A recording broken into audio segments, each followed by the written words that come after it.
Okay. அஸ்ஸலாமு அலைக்கும் வரஹ்மத்துல்லாஹி வபரகாத்துஹு. வணக்கம், குட் ஈவினிங் பிள்ளைகள்.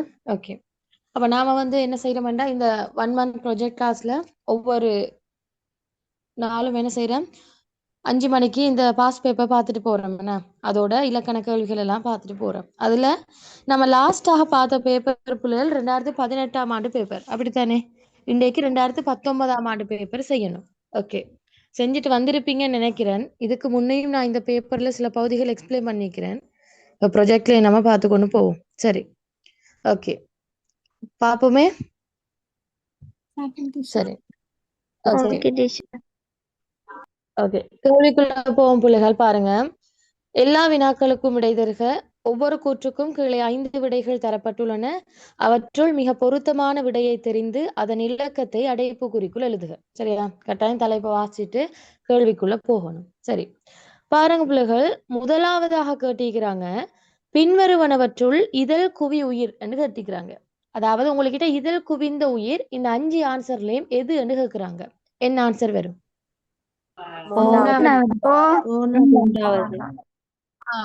Very good. ஓன வரப்போகுதுன்னு உங்களுக்கு தெரியும் பிள்ளைகள். இதழ் குவிந்த உயிர் அப்படின்னு சொல்றது என்னன்னு சொன்னா, இந்த உயிர் எழுத்துக்கள்ல குறிப்பிட்ட சில எழுத்துக்கள் இருக்குது பிள்ளைகள். அதை நாங்க உச்சரிக்கின்ற பொழுதோ எங்கட இதழ்கள் குவியுது. எப்படி? அதை நாங்க உச்சரிக்கின்ற பொழுது எங்கட இதழ்கள் குவியுது. எனவேதான் ஆசிரியர்கள் என்ன சொல்றாங்கன்னா, இதெல்லாம் இதழ் குவிந்த உயிர்கள் அப்படின்னு சொல்லி, குறிப்பாக உ உ ஓ ஓ ஓ முதலான எழுத்துக்கள். என்ன, இந்த எழுத்துக்களை நீங்க உச்சரிச்சு பாருங்க. உச்சரிச்சும் போது எங்கட என்ன நடக்குதுன்னா, எங்கட இதழ்கள் உதடுகள் என்ன செய்யுதுன்னா குவியுது. எனவே இதன் காரணமாகத்தான் நாங்க இந்த எழுத்துக்களுக்கு பேர் போட்டிக்கிறோம். என்ன? இதழ் குவிந்த உயிர்கள் அப்படின்னு சொல்லி. எனவே இந்த 5 எழுத்துக்களையுமே ஓன உங்களோட ஆன்சர்ல இருக்குது. எனவே ஓன ஆன்சராக வரப்போகுது. இதெல்லாம் எழுத்தியல் எல்லாம் ஆக ஈஸியான பகுதிகள். சரியா? தரமா படிச்சு கொண்டேன்னு சொன்னா உங்களுக்கு இந்த ஒவ்வொரு வருஷம் கேட்டு வரக்கூடிய 3 அல்லது 4 கேள்விகளுக்கும் சரியா ஆன்சரை கொடுத்துடலாம். சரியா? எழுத்தியல் தெளிவில்லாத பிள்ளைகளுக்கு நான் ரெக்கார்டிங் போட்டிக்கிறேன். 2028க்கு 27ஓட நடக்கிற அந்த கிளாஸ் ரெக்கார்டிங் போட்டிக்கிறேன் எழுத்தியல்ல. அதுல குற்றியலுகரம், குற்றியலிகரம், அதே மாதிரி அலபடைகள், குறுக்கங்கள், இது எல்லாமே விளங்கப்படுத்திக்கிறேன். தேவையான பிள்ளைகள் பார்த்துக்கொள்ளுங்களா, யூடியூப்ல இருக்குது. ஓகே, எழுத்தியல்ல அது வீடியோஸ் இன்னும் தொடர்ந்து வரும். ஓகே, அப்ப இதழ் குவிந்த உயிராக உங்களுக்கு இங்க ஆன்சர் எடுக்கலாம் பிள்ளைகள் ஓனா. சரியா? அப்ப நீங்க இதோட பிரேக்கெட் எழுதி கொள்ளுங்க. இதை தவிர என்ன எழுத்துக்கள் வருமோ அதையும் நீங்க எழுதி கொள்ளுங்க. சரி, கிளியரா இது? ஓகே, 2வது கேள்வி கேட்கிறாங்க பிள்ளைகள், பின்வருவனவற்றுள் வளைனா மூக்கொழி. இதமாயான கேள்விகள் அடிக்கடி வரும், ஒவ்வொரு பாஸ் பேப்பர்லயும் வரும். இப்ப பாருங்க, 2018ல என்ன கேட்டாங்க? சார்பு எழுத்துக்கள் கேட்டு எகரம் வேறுபட்டு ஒழிக்கின்ற எழுத்து அப்படின்னு எல்லாம் கேட்டு வந்ததுன்னு. அதே மாதிரி 2017ல இது மாதிரி ஒரு கேள்வி ஒன்று வந்தது, மூக்கொழிகள் என்று கேட்டாங்க. இப்ப அதே மாதிரி பாருங்க, 2019ல வளைனா மூக்கொழிய கேட்கிற. ஏன்னா 2017ல மூக்கொழிய கேட்டாங்க. இப்ப 2019ஆம் போது வளைனா மூக்கொழின்னு கேட்கிறாங்க. 2 விஷயத்தை ஜாயின் பண்ணி. அப்ப உங்களுக்கு தெரியணும் பிள்ளைகள், வளைனா மூக்கொழி என்று சொல்றது எது, எந்த எழுத்து வளைனா மூக்கொழியாக வரலாம்னு உங்களுக்கு தெரியணும். சரி, உங்களுக்கு தெரியும் வளைனா ஒலிகள் என்னென்ன. வளைனா ஒலிகள் என்ன வரும்? இல் மவலவில்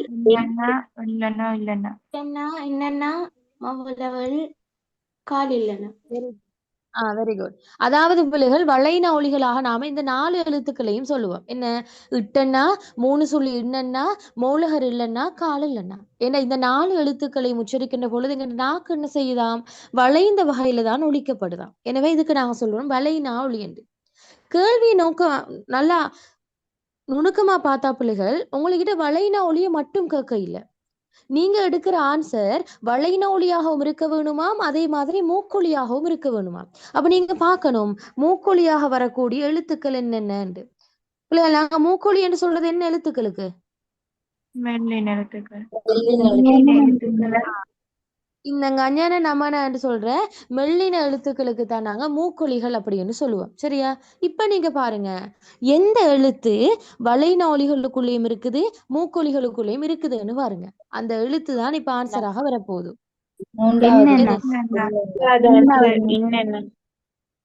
வெரி குட். 3 சொல்லி இன்னன்னாதான் வளையினா ஒலிகளுக்குள்ளேயும் இருக்குது, மூக்குலிகளுக்குள்ளேயும் இருக்குது. எனவே ஆன்சராக வரப்போறது அது. பாருங்க, உங்களோட ஆன்சர்ல இருந்து அந்த இருக்குது 3 சொல்லி என்னென்ன. கிளியரா இப்போ? டீச்சர். ஓகே, அடுத்த கேள்வி போவோமா? பாருங்க, எழுத்தியல் எல்லாம் ஈஸியான பகுதிகள், அவசரமா பார்த்துடலாம். ஓகே, 3வது கேள்வி பாருங்க.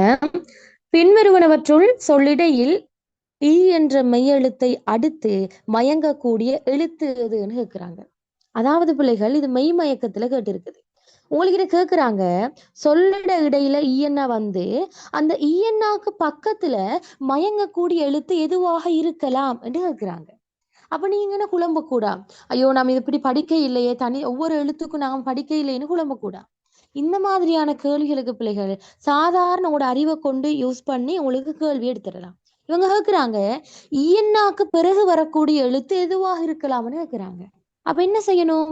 அவங்க தந்திருக்கக்கூடிய 5 எழுத்துக்களையும் வச்சு வச்சு சொல்ல அமைச்சு பார்க்கணும். சரி, இப்ப நாம உருவாக்கி பார்ப்போம்.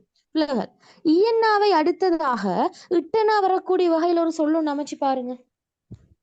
வராது டீச்சர். வராது மிஸ். இயன்னாவை அடுத்ததாக இட்டனால வரக்கூடிய ஒரு எழுத்து கொண்டு சொல்லணும்னு வராது. அதே மாதிரி ரிட்டனால வருமா? வராது மிஸ். னாலையும் வராது, என்னதான் ட்ரை பண்ணாலும் வராது. இறனால வருமா? வராது. வராது. இல்லனால வருமா? வராது. வராது. இதுல வரப்போகுது. உதாரணம் சொல்லுங்க பாப்போம். வாய்மை. Very good. வாய்மை என்று எடுக்கலாம், தூய்மை என்று எடுக்கலாம், தேய்மை. இப்படியான சொற்களை பாருங்க பிள்ளைகள். இந்த சொல்லுட இடையில் இருக்கிற மெய் எழுத்து ஈ என்ன யகரம், இவங்க சொன்ன மாதிரி இருக்குது. அந்த ஈயன்னான்ற மெய் எழுத்து அடுத்ததாக மயங்கி இருக்கிற எழுத்து இது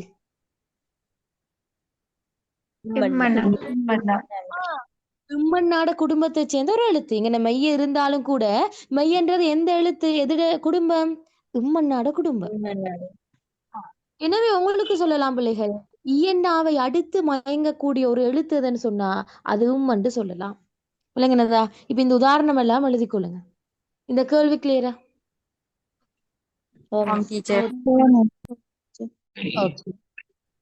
ஓகே, அடுத்த கேள்வி பாருங்க.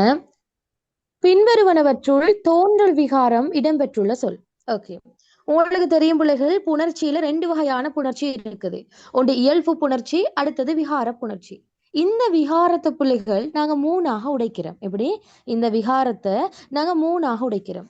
ஒன்று சொல்லுறோம் பிள்ளைகள் தோன்றல் விகாரம் அப்படின்னு சொல்லி, 2வது சொல்லுறோம் திரிதல் விகாரம் அப்படின்ட்டு, 3ஆவதா இருக்குது பிள்ளைகள் கெடுதல் விகாரம் அப்படின்னு சொல்லி. அப்ப தோன்றல் விகாரம் என்றால் என்ன அப்படின்னு சொன்னா, சொற்கள் புணருகின்ற பொழுது புதிதாக ஒரு எழுத்து வருமாக இருந்தால் அது தோன்றல் விகாரம். சரி, திரிதல் விகாரம் என்று சொல்றது என்னன்னு சொன்னா, சொற்கள் புணர்ச்சி அடைகின்ற பொழுது ஒரு எழுத்து இன்னொரு எழுத்தாக திரிஞ்சால், எப்படி ஒரு எழுத்து இன்னொரு எழுத்தாக மாறினு சொன்னா அது திரிதல் விகாரம்.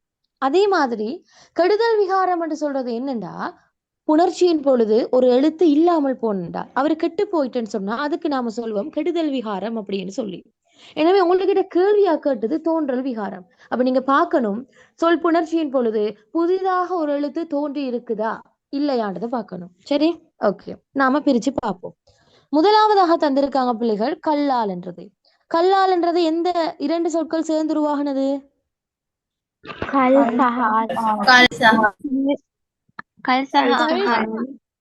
Very good. கல்சக ஆள் சேர்ந்துதான் பிள்ளைகள் கல்லால் என்றது உருவாகும். எனவே இது எப்படி வந்திருக்குது? கல்லால் என்று வந்திருக்குது. இப்ப இங்க பாருங்க, இந்த கல் இங்க இருக்குது, இந்த ஆள் என்றது இந்த லால் என்றதுல இருக்குதுன்னா லாவை பிரிச்சா அப்படி வரும்.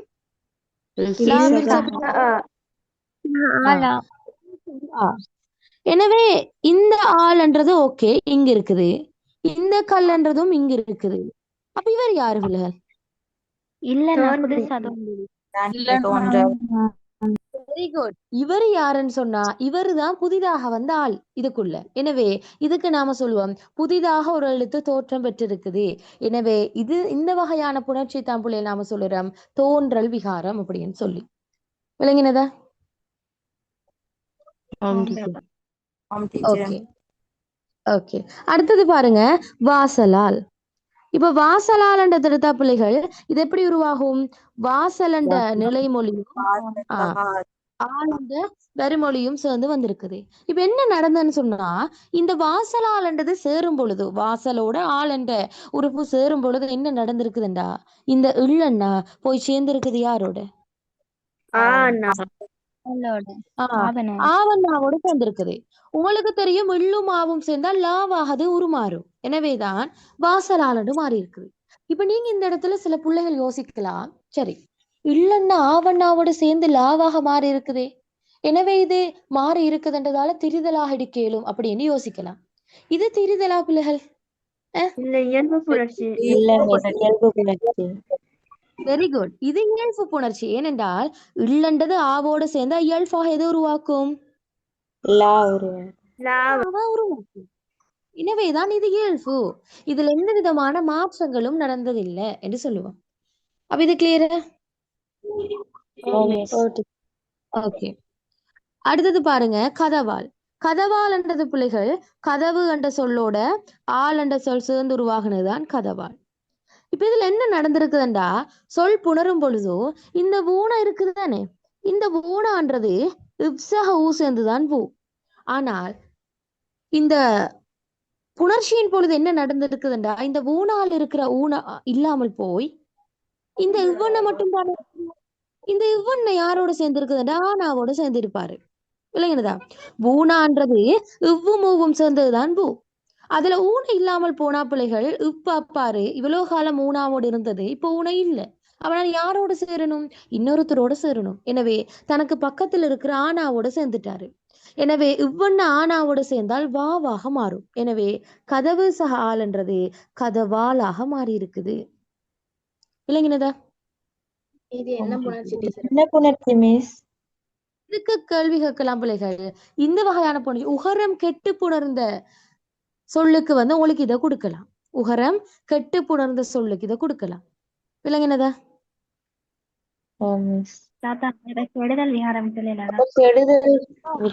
வெரி குட், வெரி குட் ரிசா. கெடுதல் விகாரம்னு சொல்லலாம். ஏன், அதுல கெட்டு போனது உகரம் தானே.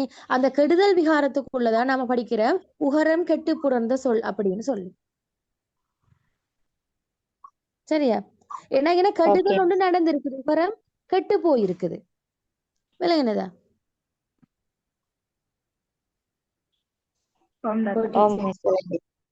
ஓகே.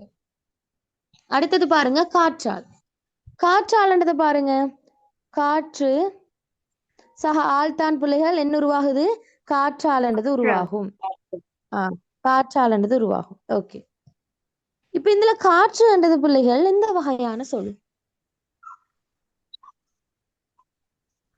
பாருங்க, நல்லா அவதானிங்க. காற்று என்று சொல்றது எந்த வகையான ஒரு சொல்? குற்றியலுகரம், வன்தொடர் குற்றியலுகரம்.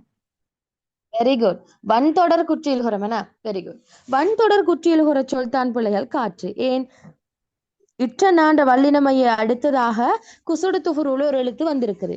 எனவே இதுக்கு நாங்க சொல்லுவோம் வன்தொடர் குற்றியலுகரம் அப்படின்னு சொல்லி. சரியா? ஓகே. இப்ப புணர்ச்சியின் போது என்ன நடக்குதுன்றா பாருங்க, இந்த ரூணா இருக்குதானே, இந்த ரூணான்னு சொல்றது பிள்ளைகள் இட்சக ஊதான் ரூ. இட்சக ஊ சேர்ந்தால் தான் ரூ உருவாகும். ஆனால் இந்த குற்றியலுகர சொல் ஆளென்ற உறுப்போட புணரும் பொழுது என்ன நடந்திருக்குதுன்னு சொன்னா, அந்த உகரம் கெட்டு போயிருக்குது. உகரம் இல்லாமல் போய் இந்த இற்றன்னான்றது ஆனாவோட சேர்ந்தது. இற்றன் ஆனாவோட சேர்ந்தால் ராவாக மாறும். அந்த ராதான் பிள்ளைகள் இங்க இருக்குது. விளங்கினதா? எனவே இதுக்கு நாம சொல்லுவோம் குற்றியலுகர புணர்ச்சி நடைபெற்ற சொல் அப்படின்னு சொல்லுவோம். பாருங்க, ஏன் நாம குற்றியலுகரத்துல புணர்ச்சின்னு சொல்றோம்டா, காற்றுன்றது ஒரு குற்றியலுகர சொல். அந்த குற்றியலுகர சொல்லில் இருக்கிற உகரம் கெட்டு புணர்ந்த சொல்லுக்கு உதாரணமாக இந்த காற்றால்ன்றது எங்களுக்கு எடுக்கலாம். விளங்கினதா?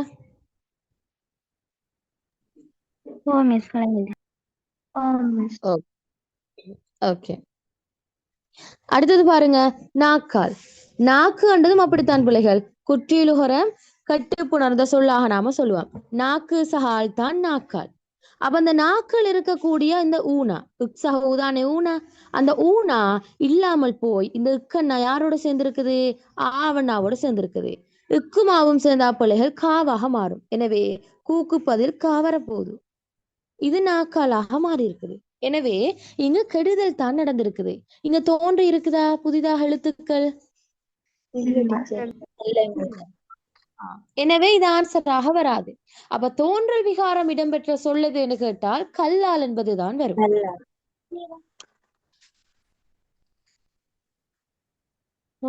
கிளியரா? ஓகே, அடுத்த கேள்வி போவோமா? சொல்லுங்க டீச்சர், சொல்லுங்க. பிரிதல் விகாரத்துக்கு ஒரு உதாரணம் சொல்லி எக்ஸ்பிளைன் பண்ணி விடுவீங்களா? எக்ஸ்பிளைன் பண்ணலாமே.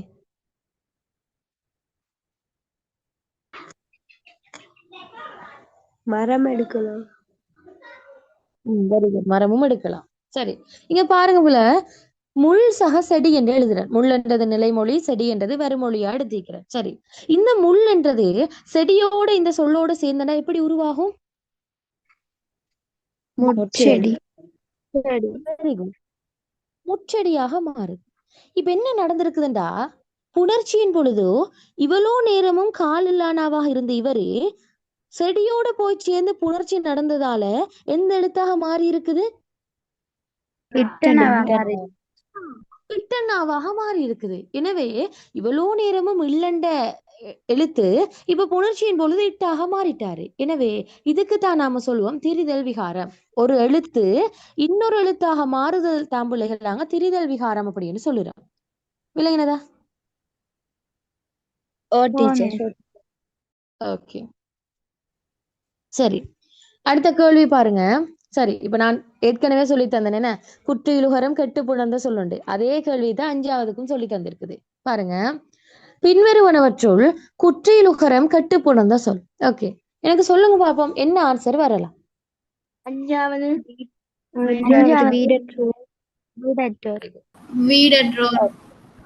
ஓகே, சரி, நாம ஒவ்வொரு ஆன்சரா பார்த்துட்டு வருவோமா? பாருங்க, முதலாவது வந்திருக்குது பிள்ளைகள் மருந்துக்கு அப்படின்னு சொல்லி. மருந்துக்கு என்று சொல்றது மருந்து என்றதோட இக்கு என்றது சேர்ந்தால் தான் பிள்ளைகள் மருந்துக்கு என்றது வரும். சரியா? ஓகே, இந்த இக்கு வாரது எப்படி என்னது நான் நேத்து நைட் நடந்த கிளாஸ் 11க்கு போட்டனே கிளாஸ், அதுல நான் சொல்லி தந்தேன். அதாவது இந்த 4ஆம் வேற்றுமை உறுப்பான கூனா பல வடிவங்களை வரலாம். ஒன்று இக்குவாக வரலாம், அக்குவாக வரலாம், அல்லது உக்குவாக வரலாம்னு சொல்லி தந்தேன். அதுல இக்கு என்றது வந்திருக்குது, இந்த வடிவம் முதலாவது வடிவத்துல வந்திருக்குது. ஓகே, இப்ப பாருங்க, மருந்துக்கு என்று சொல்றது பிள்ளைகள் மருந்து சக இக்கு தான் மருந்துக்கு.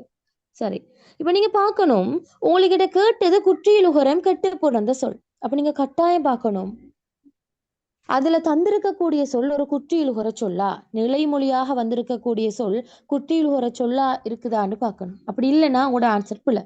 சரி, முதலாவது பாருங்க, மருந்து என்றது குற்றியலுகர சொல்லா?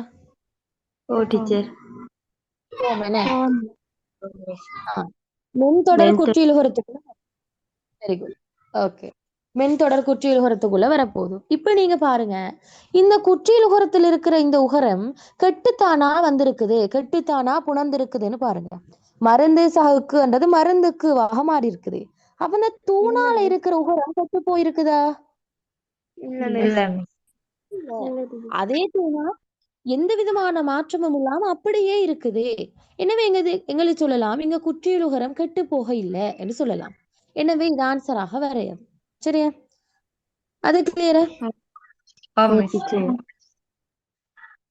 அடுத்தது பாருங்க, கருத்துக்களம். கருத்துக்களம் என்று சொல்றது பிள்ளைகள் கருத்து என்ற நிலைமொழியுடன் களம் என்ற வறுமொழி சேர்ந்து உருவாகினதுதான் கருத்துக்களம். இப்ப என்ன பாருங்க, இதுதான் கருத்துக்களமாக மாறி இருக்குது. இப்ப பாருங்க, அந்த கருத்து என்ற குற்றியலுகர சொல்லில் இருக்கிற உகரம் கெட்டு போயிருக்குதான்னு பாருங்க. உகரம் இருக்குது, ஆனா உகரம் கெட்டு போக இல்லை, அது அப்படியே வந்திருக்குது. எனவே ஆன்சர் அடுக்கலுமா?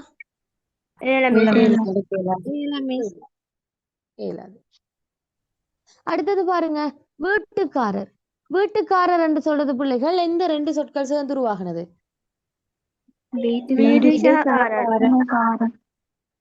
Very good. வீடு சகக்காரர் தான் பிள்ளைகள் வீட்டுக்காரர். இந்த கேள்விய நம்ம நேத்து நைட் படிச்சோம் தானே, என்ன வடமேல் மாகாண பேப்பர் பார்த்தோம். அதுல நான் ஒரு எக்ஸ்ட்ரா கேள்வி சொல்லி தந்தேன். அதாவது நிலைமொழியினுடைய இறுதி எழுத்திட வரக்கூடிய மெய்யெழுத்து இரட்டிப்படைஞ்சி புணராலாம்னு சொல்லி தந்தனா இல்லையா? அந்த வகையில அந்த வகையில இந்த கேள்வி இப்படியும் கேட்டு வரலாம். ஓகே, எங்களுக்கு அது தேவையில்லை, அந்த விஷயம் அது வேற. இதுல நான் சொல்லி தந்தேன் பாருங்க. இப்ப பிள்ளைகள் வீட்டுக்காரர் என்று சொல்றது வீடு என்ற சொல்லும் காரர் என்ற சொல்லும் சேர்ந்து உருவாகின சொல். ஓகே, இதுல என்ன நடந்திருக்குதுண்டா, வீடு என்றது குற்றியலுகர சொல் தான். ஓகே, அதை நாம ஒத்துக்கொள்றோம். சரியா? வீடு என்றது என்ன வகையான குற்றியலுகர? நெடில் தொடர் குற்றியலுகரம். Very good. நெடில் தொடர் குற்றியலுகர். இப்ப என்ன நடந்திருக்குதுன்னு சொன்னா, இந்த வீடு என்ற சொல்லும் காரர் என்ற சொல்லும் சேருகின்ற பொழுதோ இந்த வீடுல இட்டன் இருக்காரு தானே பிள்ளைகள்? வீடு என்று சொல்றது இட்சக ஊ, இட்டன் இருக்குதானே? இந்த இட்டன் என்ன நடந்திருக்குதுண்டா, புணர்ச்சியின் பொழுதோ இரட்டி படைஞ்சிருக்குது, டபுள் ஆகி இருக்குது. டபுள் ஆகி இருக்கிறதால அந்த வீடு என்று சொல்றது வீட்டுவாக மாறி இருக்குது. இந்த இட்தான் டபுள் ஆகினது. அதோட காரர் என்றதுல இருக்கிற இக்கன்னாவும் டபுள் ஆகி இருக்குது. எனவே வீட்டுக்காரராக மாறி இருக்குது. எனவே உங்களுக்கு சொல்லலாம், நிலைமொழியினுடைய இறுதி எழுத்தும் வருமொழியினுடைய முதல் எழுத்தும் இரட்டி படைஞ்சி உருவாகக்கூடிய ஒரு சொல்லாக உங்களுக்கு வீட்டுக்காரர் எடுக்கலாம். விளங்கினதா? ஓகே, அப்ப நீங்க பார்க்கணும் பிள்ளைகள், நாம இலக்கணம் பார்த்துட்டு போறது எப்படி டீப்பா பாக்குறோம். என்ன 5 கேள்விகளையும் பார்த்துட்டு போறோம். அப்ப அதுல நான் ஒவ்வொரு கேள்விகளுக்கும் விடக்கும் நான் சொல்லி தருவேன். இந்த கேள்வி இப்படி இல்லைன்னா இந்த முறையில கேட்கலாம் அப்படின்னு சொல்லி. அப்ப உங்களுக்கு தெரியணும், இது இதுக்காகத்தான் நாம் எடுத்தேன், இது இதுக்காகத்தான் சரியாக்கணும், இது இதுக்காகத்தான் பிள்ளையாக்கணும்னு சொல்லி நீங்க உங்களுக்குள்ளே உங்களோட விடைக்கான காரணத்தை தெரிஞ்சுக்கொண்டு நீங்க இந்த பேப்பரை செய்வீங்களா இருந்தால் உங்களுக்கு இலக்கணத்துல 20க்கு 20 எடுக்கலாம். இலக்கணத்துல 20க்கு 20 எடுக்கிறது கஷ்டம் இல்ல. கஷ்டமா இப்ப 20க்கு 20 எடுக்கிறது? கஷ்டம் இல்ல. கஷ்டமா இல்ல, ஈஸியா எடுக்கலாம் இப்படி படிச்சேன்னு சொன்னேன். ஓகே, அடுத்தது பாருங்க, பேச்சுவார்த்தை. பேச்சுவார்த்தை என்று சொல்றது பிள்ளைகள், பேச்சு என்றதோட வார்த்தை என்ற சொல் சேர்ந்து உருவாகினது. இப்ப பாருங்க, பேச்சு என்றது ஒரு குற்றியலுகர சொல். என்ன வகையான குற்றியலுகர? பன்தொடர் குற்றியலுகரமா இருக்க போதும். இப்ப இதுல இருக்கக்கூடிய பேச்சுவார்த்தை என்றதுல இந்த சூனால இருக்கிற உகரம் கெட்டு போயிருக்குதா? இல்ல. இல்ல, அப்படியே இருக்குதுண்ணே. Very good. அப்படியே வந்திருக்குது பேச்சுவார்த்தை என்றதுல. அப்ப குற்றியலுகரம் கெட்டு போன சொல்லுக்கு இது எடுக்கலுமா? இயலாது. எனவே இது ஆன்சராக வராது. அடுத்தது பாருங்க, வீடற்றோர். வீடற்றோர்னு சொல்றது பிள்ளைகள், வீடு என்ற நிலைமொழியுடன் அற்றோர் என்ற வருமொழி சேர்ந்து இருக்குது. அப்ப இது எப்படி மாறி இருக்குது?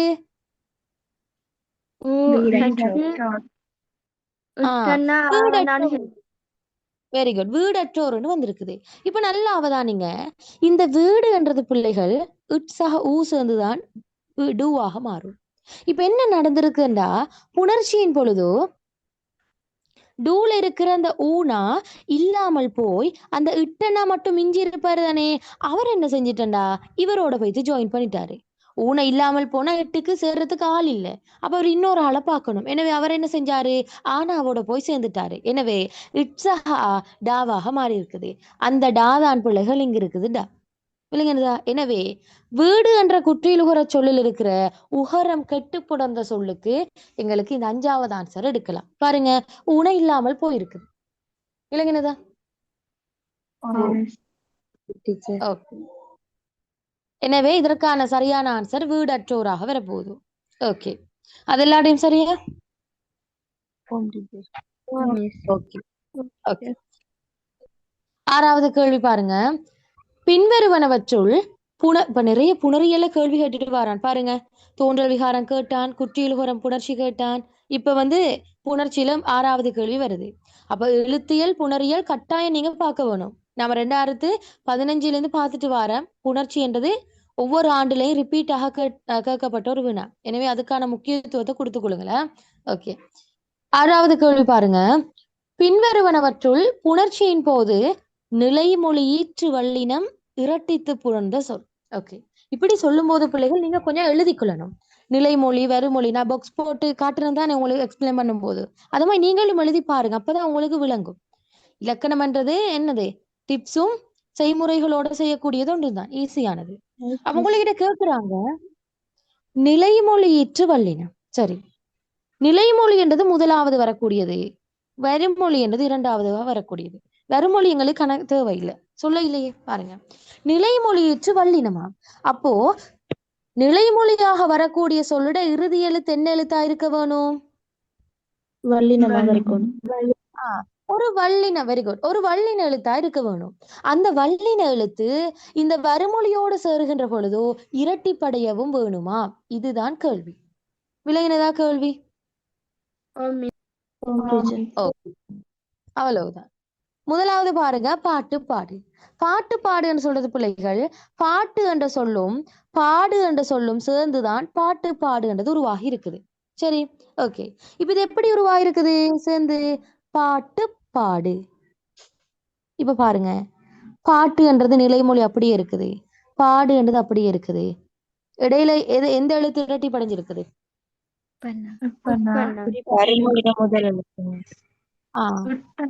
இப்பண்ணாண்டு சொல்றது பிள்ளைகள், இப்பண்ணாண்டு சொல்றது நிலைமொழியோட இறுதி எழுத்தா இருக்குதா வருமொழியினுடைய முதல் எழுத்தா இருக்குதா? வெரி குட், வருமொழியினுடைய முதல் எழுத்தா இருக்குதுன்னு பாருங்க.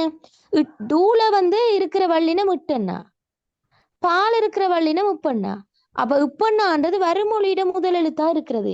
வருமொழியிட முதல் எழுத்து இரட்டி கடைகிறதா எங்களுடைய கேள்வி?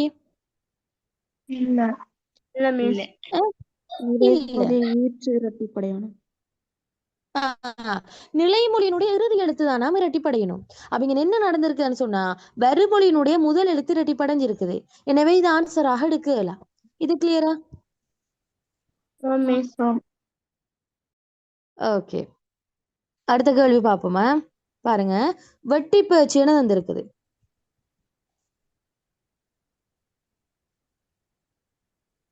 வெட்டி பேச்சுன்னு சொல்றது பிள்ளைகள் என்ன ரெண்டு சொற்கள் உருவாகி வந்திருக்கும்? வெட்டி சக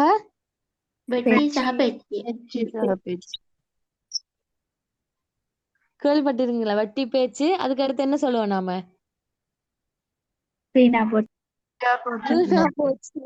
வெட்டி போச்சு, வீணா போச்சு. சரி, என்ன பாருங்க, இப்ப வெட்டி என்ற நிலைமொழியும் பேச்சு என்ற வருமொழியும் சேர்ந்துதான் இந்த வெட்டி பேச்சுன்னு வந்திருக்குது. இப்ப அவதானிங்க, இப்படி சின்ன விஷயம் தான் பார்க்கணும். வெட்டி என்றது இருக்குதா அப்படியே?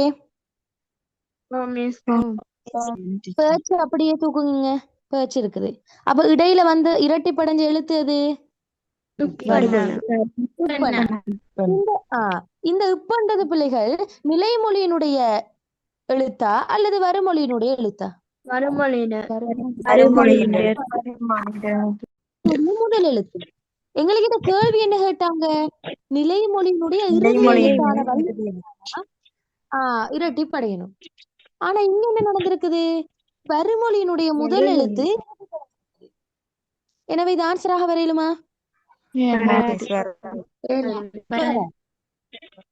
ஓகே, அடுத்தது பாப்போமா? அடுத்தது பாருங்க, வீட்டு விலங்கு. ஓகே,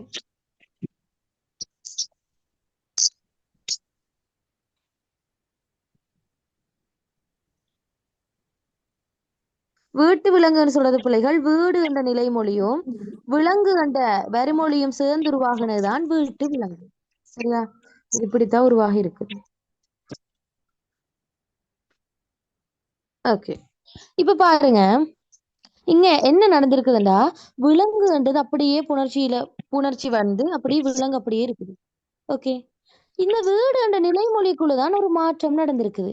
என்ன மாற்றம்னு சொன்னா இந்த நிலைமொழியினுடைய இறுதி எழுத்து பிள்ளைகள் டூனான்னு சொல்றதே வல்லின எழுத்தான இட்டனாவுடன் ஊன சேர்ந்து வந்தது. பாருங்க, இப்ப என்ன நடந்திருக்குதுண்டா இந்த வல்லினம் நிலைமொழியோட இறுதி எழுத்து வல்லின எழுத்து தானே, அந்த வல்லின எழுத்து இரட்டி படைஞ்சிருக்குது. டபுளா இருக்கிறதால ஒரு இட்டனா ஒண்ணு எக்ஸ்ட்ரா அதுக்கு பக்கத்துல இந்த டூன வந்திருக்குது. எனவே நிலைமொழியினுடைய இறுதி எழுத்தான வல்லினம் இரட்டி படைஞ்சதற்கு எங்களுக்கு இந்த ஆன்சர் எடுக்கலாம். விளங்கினதா?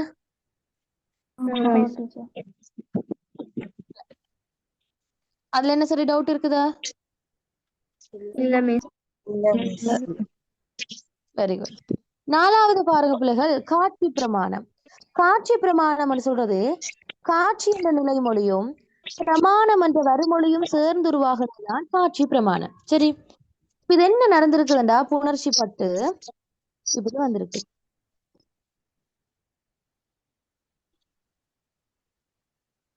காட்சி என்றது அப்படியே இருக்குது, பிரமாணமும் இருக்குது.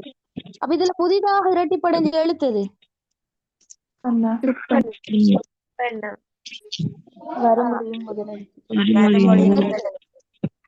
Very good. இப்ப நான் சொல்றது வறுமொழியினுடைய முதல் எழுத்து. இது கிளியரா?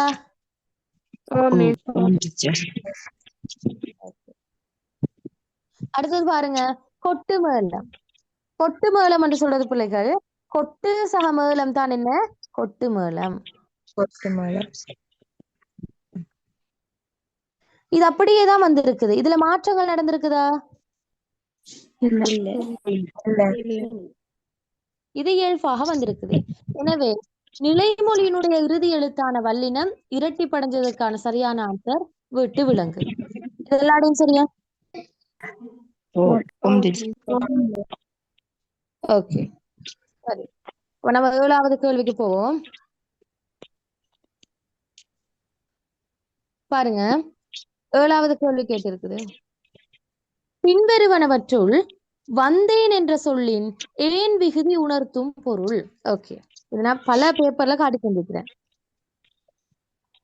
வந்தேன், சரி, ஏன் விகுதியை தானே கேட்கிறாங்க. சரி, அப்ப நாம் இதை கொஞ்சம் உறுப்புகளாக பிரிச்சு கொள்வோம். வந்தேன் எப்படி பிள்ளைகள் பிரிங்க, பத பிரிப்பு செய்யுங்க.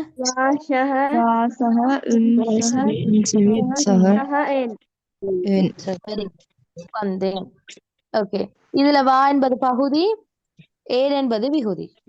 ஓகே, இப்ப இந்த ஏனத்தான் பிள்ளைகள் கேட்கிறாங்க. எங்களுக்கு அடுத்தடுத்து உறுப்பெல்லாம் தேவையில்லை, உங்களுக்கு கிட்ட கேட்கிறாங்க.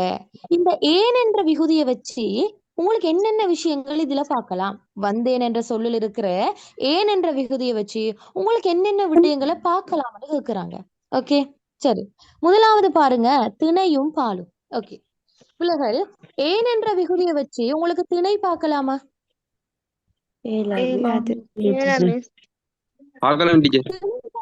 பார்க்கலாமே. ஓ, உயர்திணை பார்க்கலாம். பாருங்க, நான் தான் வந்தேன், நான் வந்தேன். எனவே நான் என்றது உயர்திணையா இல்லையா? உயர்திணை. நாம வந்தேன் என்று சொல்லி அகரிணைக்கு சொல்றோமா? இல்ல. எனவே அதுல திணைய பார்க்கலாம். அடுத்தது பாருங்க, ஏன் என்ற விகுதியை வச்சு பால் பார்க்கலாமான்னு பாருங்க.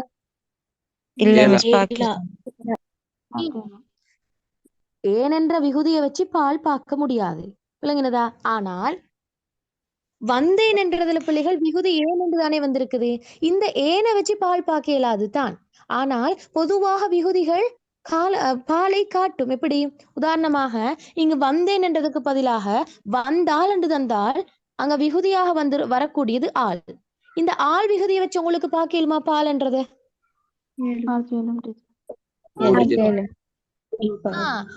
அவள் வந்தாள் என்று சொல்லுவோம். எனவே அவ வந்தாள் என்றது பெண் பால் உணர்த்துது.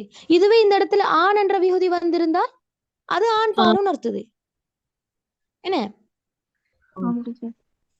எனவேதான் பிள்ளைகள், விகுதிகள் என்பது பாலை உணர்த்தும். ஆனால் இந்த இடத்துல பால் உணர்த்தி இருக்குதா? ஏனென்றதை வச்சு நான் ஆண் பாலா பெண் பாலான்னு உணர முடியாது. உதாரணமாக நான் சொல்றேன், நான் வந்தேன் என்று. இப்ப தெரியாத பாக்க நான் வந்தேன், அந்த நான் என்பது ஆணா பெண்ணான்னு பாக்கல. எனவேதான் ஏன் என்ற விகுதி பாலை உணர்த்தும். சரி, அப்ப இந்த முதலாவது ஆன்சர் வருமா? அடுத்தது பாருங்க, இடமும் காலமும். ஓகே, பாருங்க, வந்தேன் என்றதுல ஏன் என்ற விகுதியை வச்சு இது தன்மையா முன்னிலையா படர்க்கையான இடத்தை பார்க்கலாமா? Very good. 7 எந்த இடத்துல இருக்குது? தன்மை. Very good. நான் தான் பிள்ளைகள் வந்தேன், எனவே நான் என்பது தன்மை. அதே மாதிரி காலம் பார்க்கலுமான்னு பாருங்க. Very good. நைட் கிளாஸ்லயும் இதைத்தான் சொல்லி தந்தேன். ஒரு நாளும் பிள்ளைகள் விகுதியை கொண்டு காலம் பார்க்க முடியாது. காலம் காட்டக்கூடியது எது? இடைநிலை. Very good. இடைநிலைகள் தான் ஒரு சொல்லில் காலம் காட்டும். ஆனால் இடைநிலைகள் வராத பொழுது, ஒரு சொல்லுல இடைநிலை இல்லாட்டி அந்த இடத்துல காலம் காட்டக்கூடியது எது? Very good. நான் நேத்து என்ன மாகாண பேப்பர்ல காட்டி தந்தேன் என்ன, அதாவது இடைநிலை தான் காலத்தை உணர்த்த வேணும், அவருடைய பொறுப்பு தான் காலத்தை உணர்த்த வேணும்ன்றது. ஆனால் அந்த இடைநிலை வரையிலேன்னு சொன்னா அவருடைய பொறுப்பை நிறைவேற்றக்கூடிய ஆள் அங்கன விகுதி தான். உதாரணமா பாருங்க, பெய்யும். பெய்யும் என்ற சொல்லுல எது பிரிச்சா பெய்சாகும். இங்க இடைநிலை ஒன்று இருக்குதா? இல்ல மிஸ். பகுதியும் பகுதியும் விகுதியும் தான் இருக்குது. எனவே பெய்யும் என்றது உங்களுக்கு தெரியும், அது எதிர்காலத்தை குறிக்குது. இப்ப நீங்க சொல்லுங்க, பெய்யும் என்றது எதிர்காலம் தான் என்றத நீங்க எதை கொண்டு பாத்தீங்க?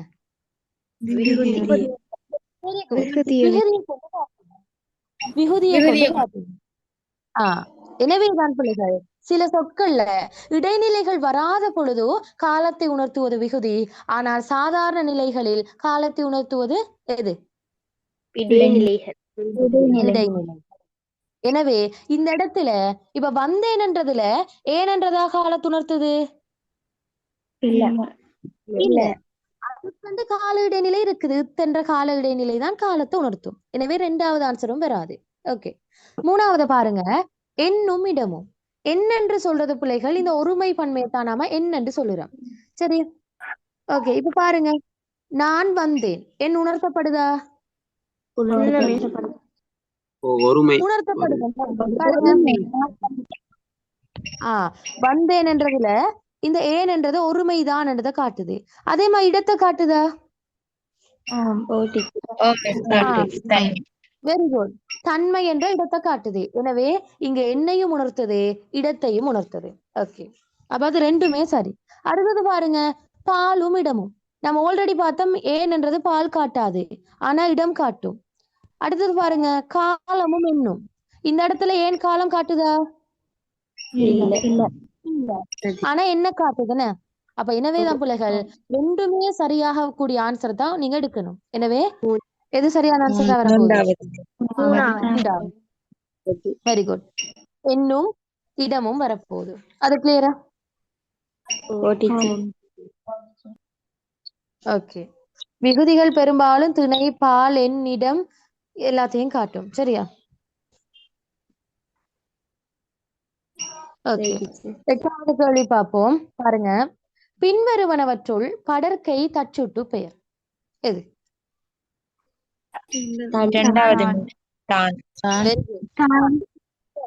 Very good. எனக்கு சொல்லுங்க பாப்போம், படர்க்கை தச்சுட்டு பெயர்னு சொல்றது எது? படர்க்கை தட்டுச்சு பெயர் தன்னை சுட்டி காட்டுறத. படர்க்கை இருக்கக்கூடிய ஒன்றை சொல்லுங்க.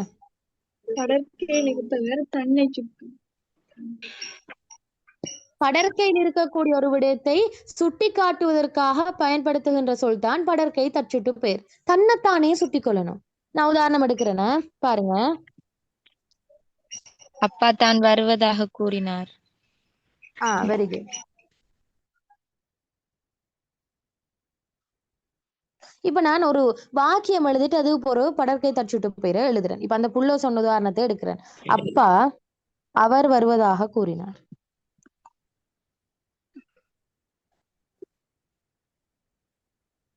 பிள்ளைகள் இந்த வாக்கியத்தை கொஞ்சம் பாருங்க. அப்பா அவர் வருவதாக கூறினார். இப்போ இதுல ஒரு மயக்கம் ஒன்று இருக்குது.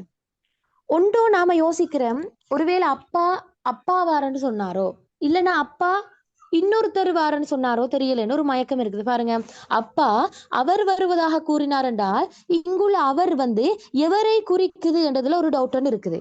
ஒருவேளை சித்தப்பா குறிக்குதா, அல்லது மாமனை குறிக்குதா, அண்ணனை குறிக்குதா என்று சொல்லி ஒரு டவுட் ஒன்று வருது. அப்பா அவர் வருவதாக கூறினார், அப்ப எவரு? ஒருவேளை அப்பா வாரதுண்டு அப்பாவா சொன்னாரோ, இல்லைன்னா சித்தப்பாவோ மாமனோ வாரண்டு அவரை சொன்னாரோ என்று சொல்லி ஒரு பொருள் மயக்கம் ஒன்று இருக்குதான்னு பாருங்க. விளங்குதா? இப்படி எழுதினேன்னு சொன்னா எங்களுக்கு பொருள் மயக்கம் ஏற்படும். அப்பா அவர் வருவதாக கூறினார் என்றால் யார் எடுக்கிறது? அப்பாவன் எடுக்கிறோமா இல்லைன்னா மாமனன் எடுக்கணுமா சித்தப்பான் எடுக்கணுமா என்று சொல்லி ஒரு பொருள்ல மயக்கம் இருக்குது. ஆனா இங்க நான் சொல்ல வந்தது அப்பா அவர் வாருன்னு தான் சொல்ல வந்தது. ஆனால் இங்க அந்த படற்கை பெயரை நாங்க போட்டதால என்ன நடந்தது, எங்களுக்கு ஒரு குழப்பம் ஒண்ணு எங்களுக்குள்ள வந்துட்டது. எனவேதான் இதை நீக்கிறதுக்காக வேண்டித்தான் படற்கை தச்சுட்டு பெயர்கள் உதவும். என்ன, அப்ப அவர் வாரத்தை தான் சொன்னவரு, ஆனா இங்க நான் அவர் என்ற படற்கை பெயரை போட்டதால சிக்கல் ஆகிட்டு, அவர் என்றது எவர் என்றதுல தீர்மானத்துல குழப்பம். எனவேதான் இப்படியான பிரச்சனைகளை தீர்க்கிறதுக்காக வேண்டிதான் எங்கட கைவசம் ஒருத்தர் இருக்கிறாரு. யாரு? படர்க்கை தச்சுட்டு பேர். Very good. படற்கை தச்சுட்டு பேர். அவர் இந்த மாதிரியான பிரச்சனைகளை தீர்க்கக்கூடிய ஆள். பாருங்க, இப்ப இந்த இடத்துல அவரண்டதுக்கு பதிலாக நான் இப்படி போட்டா பிரச்சனை சால்வ் ஆகுமா இல்லைன்னு பாருங்க. அப்பா தான் வருவதாக கூறினார். இப்ப ஒன் ஷாட்லயே உங்களுக்கு விளங்கிடலாம் இதுல யாரு வராருன்னு சொன்னாரு. அப்பா அப்பாவே வராருன்னு சொன்னாரு. விளங்குதா இல்லையா? எனவே இங்கு தான் என்பது படற்கையில் இருக்கக்கூடிய அப்பாவை சுட்டி காட்டுவதற்காக பயன்படுத்தப்பட்டது. இங்கேயும் அவர்ன்றத நாங்க படற்கையில் இருக்கக்கூடிய அப்பா சுட்டி காட்ட தான் பயன்படுத்தினோம். ஆனா கடைசியில் அது பிழைச்சி போயிட்டது. அவர்ன்றது அப்பாவை குறிக்குதா அல்லது வேற யாராச்சும் குறிக்குதான்னு ஒரு குழப்பத்தை ஏற்படுத்தினது அந்த இடத்துல. எனவே அந்த இடம் குழப்பத்தை ஏற்படுத்தும் என்றதாலதான் இதற்கு பதிலாக குழப்பத்தை தீர்க்கக்கூடிய வகையில நாங்க படற்கை தச்சுட்டு பேர் அறிமுகப்படுத்திக்கிறோம். எனவேதான் அப்ப படற்கை தச்சுட்டு பெயர்கள் தான் தாம் என்றதெல்லாம் வரும். அப்ப இந்த இடத்துல தான் என்று போட்டதால பாருங்க, இப்ப ஒரு குழப்பமுமே இல்லாம அப்பா அவர் வாரத்தை தான் அப்பாவே வாரத்தை தான் சொல்லி இருக்கிறாருன்றத இப்ப எந்த தடவை வாசிச்சாலும் விளங்குது. விளங்கினது?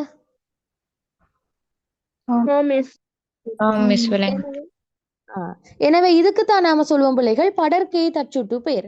படற்கையில் இருக்கக்கூடிய ஒரு நபரையோ அல்லது ஒரு விடயத்தையோ மீண்டும் தன்னையே சுட்டி காட்டுவதற்காக பயன்படுத்துற சொல்தான் அல்லது பெயர் தான் படற்கை தச்சுட்டு பேர். இது ஃபுல் கிளியரான்னு பாருங்க. Very good. இவ்வளவு தான் படற்கை தச்சுட்டு பேர். அப்ப இதுல படற்கை தச்சுட்டு பேராக வரக்கூடியது எது? Very good. இந்த இடத்துல ஃபுல் கிளியர். இந்த இடத்துல நான் ஒன்று கேட்கிறேன், இந்த தான்ன்றது பிள்ளைகள் ரெண்டு இடத்துல நாம படிச்சுக்கிறோம். ஒன்று இப்ப படிச்சோம் படற்கை தச்சுட்டு பேர், இன்னொரு எந்த இடம்? Very good. இடைச்சொல்லாக படிச்சோம். அந்த இடைச்சொல்லையும் இந்த தான்ன்றது எந்த பொருளை உணர்த்தும் படிச்சோம்? அழுத்த பொருள் அல்லது தேற்ற பொருள் உணர்த்தும்னு சொன்னோம். அதாவது பிள்ளைகள் தான் என்றது வாக்கியத்துல வரும். சில இடங்கள்ல படற்கை தச்சுட்டு பேரா இருக்கும், சில இடங்கள்ல இடைச்சொல்லா இருக்கும். அப்ப நீங்க தான் உங்களுக்கிட்ட இருக்கிற அந்த படிச்ச நாலேஜை கொண்டு நீங்க தான் தீர்மானமாக்கணும் இது படற்கை தச்சுட்டு பேராக இருக்குது, இந்த இடத்துல இது படற்கை தச்சுட்டு பேராக இல்லை, இந்த இடத்துல இது இடைச்சொல்லாகத்தான் வந்திருக்குதுன்றதை நீங்க டிஃபரன்ஷியேட் பண்ணி படிச்சு கொள்றது உங்களுக்கு இந்த இடத்துலதான் இலக்கண அறிவு தேவைப்படுது. தான்ன்றது பிள்ளைகள் படற்கை தச்சுட்டு பேராக வர வேணுமா இருந்தால் படற்கையில் இருக்கக்கூடிய ஒரு விடயத்தை சுட்டி காட்டக்கூடியதா இருக்கணும். அதே தானன்றது ஒரு இடைச்சொல்லாக வர வேணுமா இருந்தால் அந்த இடத்துல அழுத்தி கூறக்கூடிய தன்மை இருக்கணும், ஸ்ட்ராங்கா கதைச்சிருக்கணும். உதாரணமாக என்ன சொல்லலாம்? அவன் தான் செய்ததாக கூறினான். Very good. என்ன சொல்லலாம்? அவன் தான் அந்த செயலை செய்தான். என்ன? அவன் தான் அந்த செயலை செய்தான். இப்ப நான் சொல்றேன் அவன் தான் அந்த செயலை செஞ்சது வேற யாரும் இல்லை, நான் கண்ணால கண்டு அவன் தான் என்று. இப்போ அந்த தான் என்றது பிள்ளைகள் அந்த செயலை செய்தது வேற யாரும் அல்ல அவனே தான் என்றதை அழுத்தி கூறி இருக்குதா இல்லையா? நாம சொல்லுறோம் வேற யாரும் செய்ய இல்லை அவன் தான் செஞ்சது, அந்த வேலையை அவன் தான் செஞ்சதுன்னு சொல்லும் போது அந்த தான் என்றதே அவனை அழுத்தி கூற வைக்கிறது. விளங்கினதா? அவனை ஸ்ட்ராங்கா கதைக்க வைக்கிற அவன் தான் என்றது. விளங்குதா இல்லையா? எனவே இதைத்தான் நாம சொல்லுவோம் அழுத்த பொருள், இடைச்சொல்லாக வந்திருக்கிற அழுத்த பொருள் அப்படின்னு சொல்லுறோம். விளங்கினதா? ஓகே. அப்ப தான் என்றது இலங்கையில் என்னது சொல்லுங்க. Okay okay. அப்ப இந்த இடத்துல வந்தாலும் நீங்க இந்த சொல்லி தந்த விஷயத்தை கொண்டு அதை பிரிச்சு பார்க்க தெரிஞ்சிருக்கணும். ஓகே, 9வது கேள்விக்கு வருவோம். பாருங்க, பின்வருவனவற்றுள் பல என்பது பெயர் சொல்லாக இடம்பெற்ற வாக்கியம். அப்ப நீங்க வாசிச்சு பார்க்கணும் பிள்ளைகள், எந்த வாக்கியத்துல இந்த பல என்ற சொல் ஒரு பெயர் சொல்லாக இருக்குதுன்னு பாருங்க. ஓகே, என்ன ஆன்சர் வரும்? 4வது ஆன்சர். ஓகே, 4வது எப்படி எடுத்தீங்க? பெயர் சொல் வேற்றுமை உருவை ஏற்று வரும். Very good. எப்படி பலன்றது? Very good. பலன்றது எங்களுக்கு பெயர் சொல்லாதானே கேட்டு வந்தது. அப்ப எங்களுக்கு ஒரு விஷயம் தெரியும் பிள்ளைகள், பெயர் சொற்கள் தனக்கு பின்னால வேற்றுமை உருவை ஏற்கும்ன்றது ஒரு பண்பு, அது ஒரு குவாலிட்டி. ஓமா இல்லையா?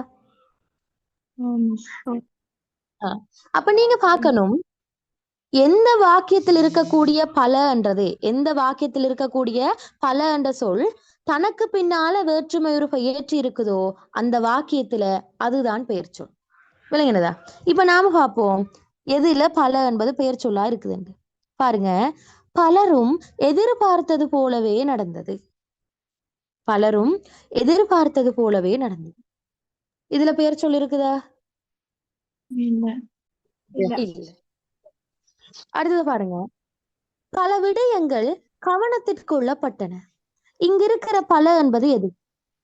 பல விடயங்கள் கவனத்திற்குள்ள ஒரு அடையா ஒரு பெயர் சொல்லுக்கு ஒரு அடையாக எடுக்கலாம். Very good. 3வது பாருங்க, அவர் பலசரக்கு வியாபாரம் செய்கிறார். என்னது? விடயங்கள்ன்றது பேர் சொல்லா? விடயங்கள் என்றது பெயர் சொல். பெயர் சொல்லா இல்லையா? என்ன பிள்ளைகள்? Very good. 3வது பாருங்க, அவர் பலசரக்கு வியாபாரம் செய்கிறார். இது வருமா? இது பலசரக்க சொல்லி இருக்குது. இல்ல, வராது. 4வது பாருங்க, பலவற்றையும் பேசிக்கொண்டோம்.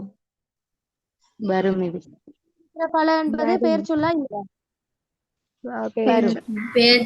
பாருங்க, நான் சொன்னேன் பெயர் சொற்கள் எல்லாம் வேற்றுமை. இப்ப இந்த இடத்துல பிள்ளைகள், அந்த கேள்வி எடுத்தவன் உங்ககிட்ட இந்த எதிர்பார்க்கிறது, உங்களுக்கு இந்த அறிவு இருக்குதா, அந்த நுணுக்கம் இருக்குதான்னு பாக்குறதுக்கு. ஏன்னா உங்களுக்கு தெரியும் பெயர் சொற்கள் வேற்றுமை உருவை ஏற்கும். அந்த படிச்ச விஷயத்த நீங்க இங்க அப்ளை பண்ணினாத்தான், எக்ஸிக்யூட் பண்ணினாத்தான் உங்களுக்கு இந்த விடையை எடுக்கலாம். அந்த அறிவைத்தான் உங்களுக்கு இங்கன்னா சோதிக்கிறான். பாருங்க, பல என்பது வேற்றுமை உருவை ஏற்று இருக்குது. பாருங்க, பல என்பது வேற்றுமை உருவை ஏற்று இருக்குது.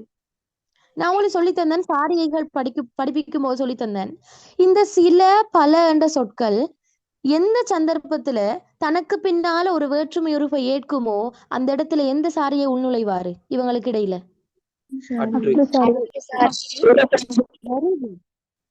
அற்று சாரியே வந்துருவாரு. எனவேதான் இங்கு பல என்ற பெயர் சொல் என்ற வேற்றுமை உருவோடு ஏற்கும் பொழுதோ இடையில வந்தவர் இவரு இடையில நுழைஞ்சிட்டாரு. எனவேதான் இது எப்படியாக மாறுது? பல சக அற்று சக ஐயாக மாறுது. எனவே பலவற்றையாக மாறிட்டு அந்த பலவற்றை தான் உங்களோட ஆன்சர்ல இருக்குது. விளங்கினதா? ஓகே, கிளியரா இப்போ?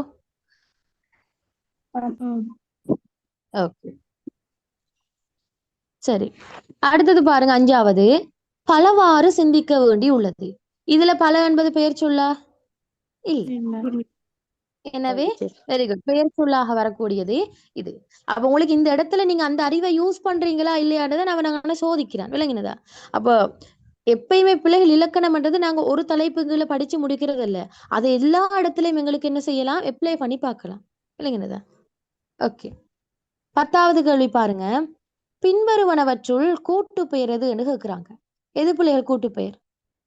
மலைக்கை. மலைக்கை. ஓகே, பாருங்க வாரேன். பாருங்க, மலைக்கை என்பது கூட்டு பெயர். ஓகே, அடுத்து எல்லாம் என்ன கூட்டு பெயர் இல்லையா? கொள்கை வராதா? என்னது? கொள்கை வராதா? நான் சொல்லித்தரேன். அதான் நான் கேட்டேன் பிள்ளைகிட்ட. மலைக்கைய கூட்டு பெயரா எடுக்கிறீங்க, அடுத்து இல்லாம கூட்டு பெயரா வராதோ? Very good. ஆக்கப்பெயரா வரப்போகுது. இப்ப நான் சொல்லித்தாரேன்னா, கூட்டு பெயர் என்று சொல்றது பிள்ளைகள் ஒரு பெயர் சொல்லுடன் ஒரு பெயர் சொல் சேர்ந்து உருவாகலாம். இன்னொரு வகை ஒரு வினை சொல்லுடன் ஒரு பெயர் சொல் சேர்ந்து உருவாகலாம். இது எதுக்கு பிள்ளைகள்? கூட்டு பெயருன்னு உருவாக வேணுமா இருந்தால். சரியா? இதுவே ஒரு ஆக்கப்பெயர் உருவாக வேணுமா இருந்தால் பெயர் சொல்லுடன் விகுதி சேர்ந்து உருவாகலாம், அல்லது ஒரு வினை சொல்லுடன் விகுதி சேர்ந்து உருவாகலாம்.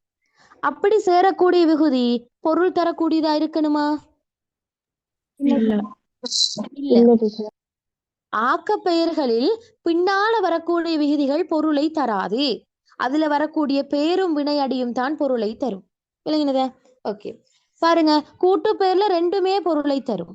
ஆனா ஆக்கப்பெயர்ல ஒன்றுதான் பொருளை தரும், விகுதிகள் பொருளை தராது. சரியா? ஓகே, இப்ப பாப்போம். கொள்கை என்றது உங்களுக்குள்ள டவுட் இருக்குது. இது ஆக்கப்பெயரா எடுக்கலாமா அல்லது கூட்டு பெயரா எடுக்கலாமான்னு டவுட். ஓகே, கொள்கை என்ன சொல்றது பிள்ளைகள்? கொள் என்றதும் கை என்றதும் சேர்ந்து வந்ததுதான் கொள்கை. சரியா? இது ஒரு நல்லா நினைவச்சு கொள்ளுங்க. இந்த இடத்துல இது ஒரு ஆக்கப்பெயர். என்னது? இது ஒரு ஆக்கப்பெயர். இப்ப நீங்க எனக்கு யோசிக்கலாம், என்னடா கை டீச்சர் சொன்னது ஆக்கப்பெயர்ல வரக்கூடிய விகுதிக்கு பொருள் இல்லையே, இந்த கைக்கு பொருள் இருக்குதானே, இப்ப நம்மட உறுப்பு கை தானே இது. இந்த இடத்துல நாம அதுக்கு பொருள் எடுக்கிறோமா? இல்ல. கொள்கை என்று சொல்றது பிள்ளைகள் கொள் என்ற வினையடியும் கை என்ற விகுதியும் சேர்ந்து வந்தது. உங்களுக்கு தெரியும், வினையடியோட கை சேர்ந்து உருவாகிற நிறைய ஆக்கப்பெயர்கள் இருக்குது. வருகை, தருகை, வேற என்னது, கொள்கை, நடுகை என்று சொல்லிட்டு நிறைய ஆக்கப்பெயர்கள் இருக்குது. அதுல ஒன்றுதான் இந்த கொள்கை. இப்ப நீங்க யோசிக்கலாம், என்னடா கைக்கு வந்து பொருள் இருக்குதானே, எங்களோட உறுப்பத்தானே நாம கை என்றுறோம், அப்ப ஏன் இந்த டீச்சரை தெரியாதா கைக்கு வந்து பொருள் இல்லைன்னு சொல்றேன்? பிள்ளைகள், கை இங்க இருக்கிற கைக்கு நாங்க ஹேண்ட் உறுப்பு என்று பொருள் கொடுக்குமாக இருந்தால், நல்லா வைக்கணும், இங்குள்ள கை என்றதுக்கு உறுப்பு என்று நாங்க பொருள் கொடுக்குமாக இருந்தால் இது சேர்ந்து வரக்கூடிய அந்த கொள்கை என்ற சொல்லிட பொருளை மாத்துமா இல்லையா? மாத்தும். கொள்கை என்று சொல்றது பிள்ளைகள் ஒரு கருத்து, அது எங்கட கொள்கை, நாங்க வாழ்க்கையில கடைபிடிக்கிற அந்த கொள்கை ஒன்று இருக்குது ஒவ்வொருத்தருக்கும் அது. ஆனா இந்த கொள்கையில் இருக்கக்கூடிய கைக்கு எங்கட உறுப்பு என்று நாங்க பொருள் கொடுக்குமா இருந்தால் இந்த கொள்கை என்ற வார்த்தையிட ஒட்டுமொத்த பொருளையே பிழைச்சி போட்டுரும். ஓமா இல்லையா? எனவேதான் இந்த கைக்கு நாங்க பொருள் இல்லாத ஒரு விகுதி என்று எடுக்கிற அந்த வகையில பெயரும் விகுதியும் சேர்ந்து வந்தால் அது ஆக்கப்பெயர். எனவே இங்குள்ள கொள்கை என்பது ஒரு ஆக்கப்பெயர். கிளியரா? ஓகே, அடுத்தது பாருங்க, நடுகை. நடுகை என்றது பிள்ளைகள் நடு சக கைதான். இப்ப நான் ஆரம்பத்துல சொன்னேன், வினை அடியுடன் கை விகுதி சேர்ந்து வரக்கூடிய ஒரு ஆக்கப்பெயருக்கு இது உதாரணம். நடு என்றது ஒரு வினை அடி, நடு நாம சொல்லுறோம். கை என்பது ஒரு விகுதி. அப்ப இந்த வினையடியும் விகுதியும் சேர்ந்து வந்த ஒரு ஆக்கப்பெயர் தான் நடுகை. அடுத்தது பாருங்க, மலைக்கை.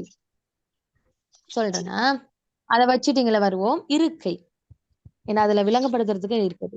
இருக்கை என்று சொல்றது பிள்ளைகள் என்னது? எது ரெண்டும் சேர்ந்து உருவாகினது? இரு என்ற சொல்லும் இரு என்ற வினையடியும் இக்கை என்ற விகுதியும் சேர்ந்து உருவாகினதுதான் இருக்கை. என்னது பிள்ளைகள்? இரு என்ற வினையடியும், யாராச்சும் கூப்பிட்டீங்களா? இல்ல. ஓகே, இரு என்ற வினையடியும் இக்கை என்ற விகுதியும் சேர்ந்து உருவாகின ஒரு ஆக்கப்பெயர் தான் பிள்ளைகள் இருக்கை. இதே மாதிரி மெத்தட்ல நிறைய ஆக்கப்பெயர்கள் இருக்குது. உதாரணமா பாருங்க, அறிக்கை. அரி என்றதோட இக்கை விகுதி சேர்ந்து வந்தது அறிக்கை. அதே மாதிரி வாழ்க்கை என்பது கூட ஒரு ஆக்கப்பெயர் தான். ஏனென்றா வாழ் என்ற வினையடியுடன் இக்கை என்ற விகுதி சேர்ந்து வந்துள்ளது. அதே மாதிரி வேற என்ன சொல்லலாம்? எச்சரிக்கை. எச்சரிக்கை என்ற வினையடியுடன் இக்கை என்ற விகுதி சேர்ந்து வந்தது எச்சரிக்கை. எனவே இந்த இருக்கை, அறிக்கை, வாழ்க்கை, எச்சரிக்கை இதெல்லாமே பிள்ளைகள் ஒரு ஆக்கப்பெயர். என்னது? இல்ல, இருக்கையை நாம பிரிக்கும் போது பிள்ளைகள் இரு சக கை என்று பிரிக்க மாட்டோம், அது இருகையாக மாறிடும். இருக்கையை நாங்க பிரிக்கணுமா இருந்தால் இரு சக இக்கை என்று தான் மாத்தணும். இந்த இக்க என்பது ஒரு விகுதி. விளங்கினதா? ஓ டீச்சர் டீச்சர் சொல்லுங்க. செயற்கை வருமா டீச்சர்? ஆ செயற்கை வருமா டீச்சர்? செயற்கையா? ஓ டீச்சர் இயற்கை செயற்கை அதான் சொல்றீங்களா? ஓ டீச்சர் அது தனியான சொல்லேம்மா. Okay teacher. சரி, அடுத்தது பாருங்க. அப்ப இருக்கை இருக்கை என்றது இங்க என்ன பெயர் பிள்ளைகள்? ஆக்கப்பெயர். ஆக்கப்பெயர். Very good. வாழ்க்கை என்றதும் ஆக்கப்பெயர். ஆக்கப்பெயர். மலைக்கை என்பது கூட்டு பெயர். இப்படி வந்திருக்கு. மலை சக கைதான் மலைக்கை. இதை நாங்க கூட்டு பெயரா எடுக்கிறோம். நான் இந்த கூட்டு பெயர் படிச்சு தரும்போது இன்னொரு விஷயத்த நான் உங்களுக்கு சேர்த்துதான் படிச்சு தந்தேன். இது எப்படி சொல்லலாம் கூட்டு பெயர்ன்ட்டு? டீச்சர் பிரிச்ச ரெண்டு சொல்லும் பொருள் தரும். பொருள் தருது. ஓகே, அதோட நான் இன்னொரு விஷயமும் நோட் பண்ணினேன். நோட் பண்ணி உங்களுக்கு சொல்லி தந்தேன். இது நான் முன்னாடி கேப்பன் ஞாபகம் வைக்காண்டு சொல்லுங்க. விட வருது. வரதெல்லாம் தொகை சொல்லாகவும் வரும். Very good. இத நான் ஏற்கனவே சொல்லி தந்தேன். அதாவது பிள்ளைகள், கூட்டு பெயராக வரக்கூடிய சொற்கள் தொகை சொற்களாக அமையலாம். கூட்டு பெயராக வரக்கூடிய சொற்கள் எல்லாம் எதாக அமையலாம்? தொகை சொற்களாக அமையலாம். இங்க மலைக்கை என்பது என்ன தொகை?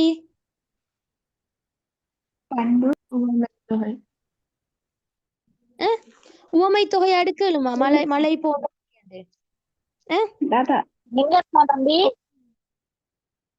சொல்லுங்க சொல்லுங்க ரிசா.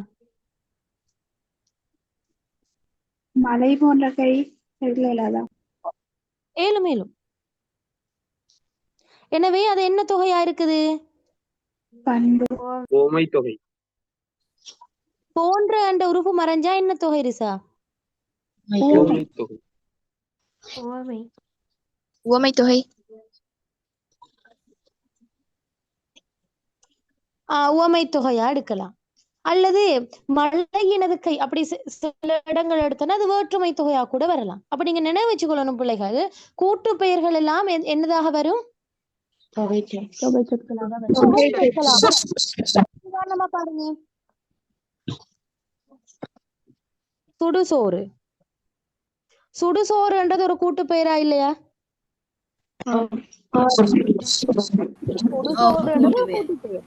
சுடு பிளஸ் சோறு. இந்த சுடுசோறுன்றது ஒரு தொகையா வருமானு பாருங்க. தொகை சொற்களுக்குள்ள வருமா?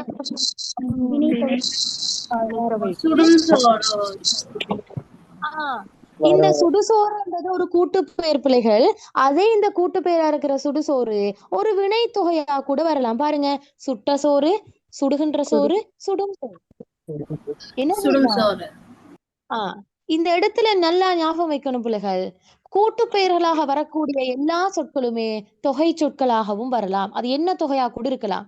பண்பு தொகையா இருக்கலாம், வேற்றுமை தொகையா இருக்கலாம், வினை தொகையா இருக்கலாம், உவமை தொகையா இருக்கலாம். இருக்கு இல்லைங்களா? நோட் பண்ணி வச்சுக்கொள்ளுங்க. ஷார்ட் நோட் எடுத்து வச்சுக்கொள்ளுங்க. அடுத்த கேள்வி போவோமா? அப்ப இங்க மலைக்கை என்றது கூட்டு பெயர். இப்ப விளங்கிட்டு தானே? நம்ம கூட்டு பெயர் அடுக்கும் அப்படி. ஓகே, சரி. 11வது கேள்வி பார்ப்போம். பாருங்க, பின்வருவனவற்றுள் காலம் காட்டும் தொழிற்பெயர். ஆன்சர் அது. போனமை. Very good. ஓகே, எனக்கு சொல்லுங்க பிள்ளைகள், இந்த தொழிற்பெயர் என்று சொல்றது அந்த தொழிலை குறிப்பதற்காக வரக்கூடிய பெயர் சொற்கள். ஓகே, நான் நேத்துக்கு அடுத்து வந்தேன். இந்த தொழிற்பெயர்கள் 3 விதங்கள் உருவாகலாம். என்னென்ன விதம்? வினையடி, கால, இடைநிலையோட. Very good. முதலாவது ஒன்று இருக்குது, வினை அடியுடன் பல் அல்லது அல் விகுதி சேரலாம். 2வது வகை என்ன?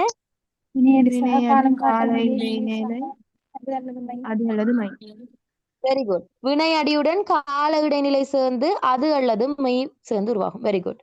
முதலாவதுக்கு நாங்க பேர் போட்டோம் காலம் காட்டாத தொழிற்பெயர் என்று. ஏன் காலம் காட்டாத தொழிற்பெயர் என்று சொன்னோம்? இடைநிலை இல்ல. Very good. Very good. ஏனென்றா அங்கு காலத்தை காட்டக்கூடிய ஒரு இடைநிலை ஒன்று இருக்க இல்ல. பாருங்க, வெறும் வினையடியும் விகுதியும் தான் இருக்குது.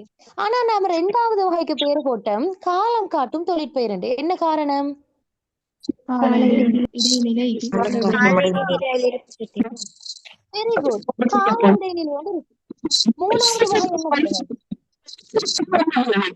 வினையடி எதிர்மறை இடைநிலை. Very good.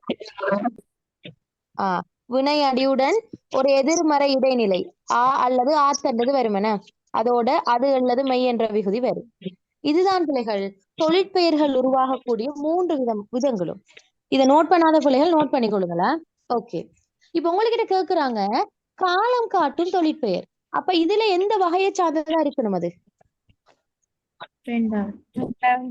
Very good. 2வது வகையை சார்ந்ததா இருக்கணும். கட்டாயம் அதுல கால இடைநிலை ஒன்று இருக்க வேணும். ஓகே, நாம பாப்போம் பிரிச்சு. முதலாவது பாருங்க, கொடுக்கல். கொடுக்கல்ல கால இடைநிலை இருக்குதா? இல்ல. கொடு சக அல்லண்ட விகுதி தான் அங்க இருக்குது. அதே மாதிரி பிள்ளைகள் வாங்கல். வாங்கல்ல கால இடைநிலை ஒன்று இருக்குதா? வாங்கு சால்தான்.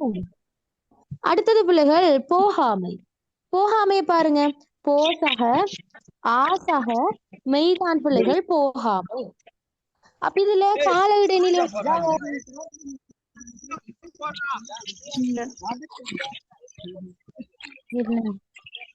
கால இடைநிலை ஒன்று இல்ல.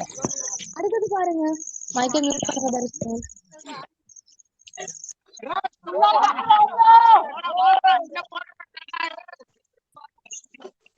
மைக்கை மியூட் பண்ணுங்க. ஓகே, அடுத்தது பாருங்க பிள்ளைகள், போனமை. போனமைய பிரிங்க.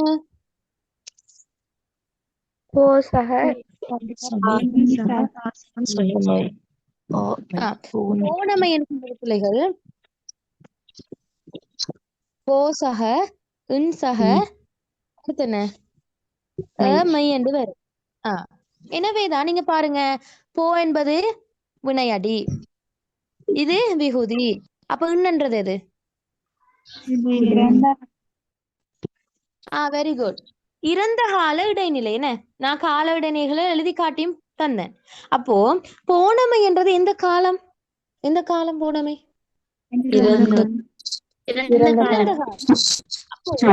போனமை என்றது இறந்த காலம் தான் என்றத நீங்க எந்த உறுப்பு மூலமா இதுல பாத்தீங்க? இடைநிலை கொண்டு பாத்தீங்க. காலம் காட்டக்கூடிய ஒரு இடைநிலை இருந்ததால நீங்க அதை கொண்டு பாத்தீங்க. எனவேதான் காலம் காட்டும் தொழிற்பெயர்களுக்கு உதாரணமாக போனமையை எடுக்கலாம். ஏண்டா இங்க இடையில காலம் காட்டக்கூடிய ஒரு இடைநிலையோடு இருக்குது. சரி, அடுத்தது வறுமை. வறுமை என்றது தொழிற்பெயரா?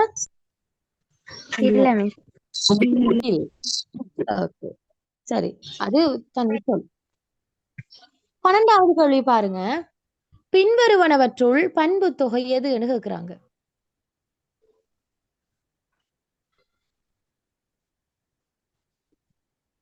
எது பிள்ளைகள் பண்பு தொகை?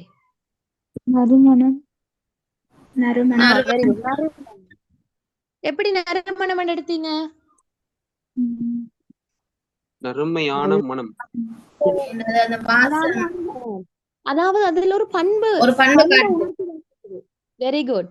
பண்பு உணர்த்தி வந்துடும். அந்த மனத்தோட பண்பு அது எப்படி நறுமணம் அப்படின்னு சொல்றோம்னா நல்ல இனிமையான நல்ல நறுமணமா இருக்குது. எனவே அந்த பண்பு ஒரு புவங்கனான்ன்றது மறைஞ்சி நறுமணம் வந்திருக்குது. எனவே இது எங்களுக்கு பண்பு தொகையா சொல்லலாம். ஓகே, அடுத்தது பிள்ளைகள், இது உங்களோட ஆன்சர் சரி. உருவகை, இது என்ன தொகை பிள்ளைகள்?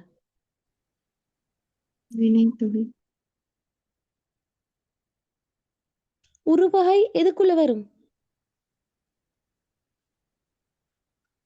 வேற்றுமை தொகை. மலர்வனம்,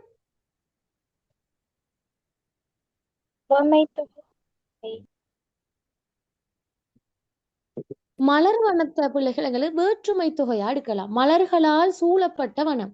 அப்ப ஆள் என்றது இருக்குதுன்னு, அப்ப வேற்றுமை தொகையாக எடுக்கலாம். சரியா? அடுத்தது செய்வினை. என்னது இது?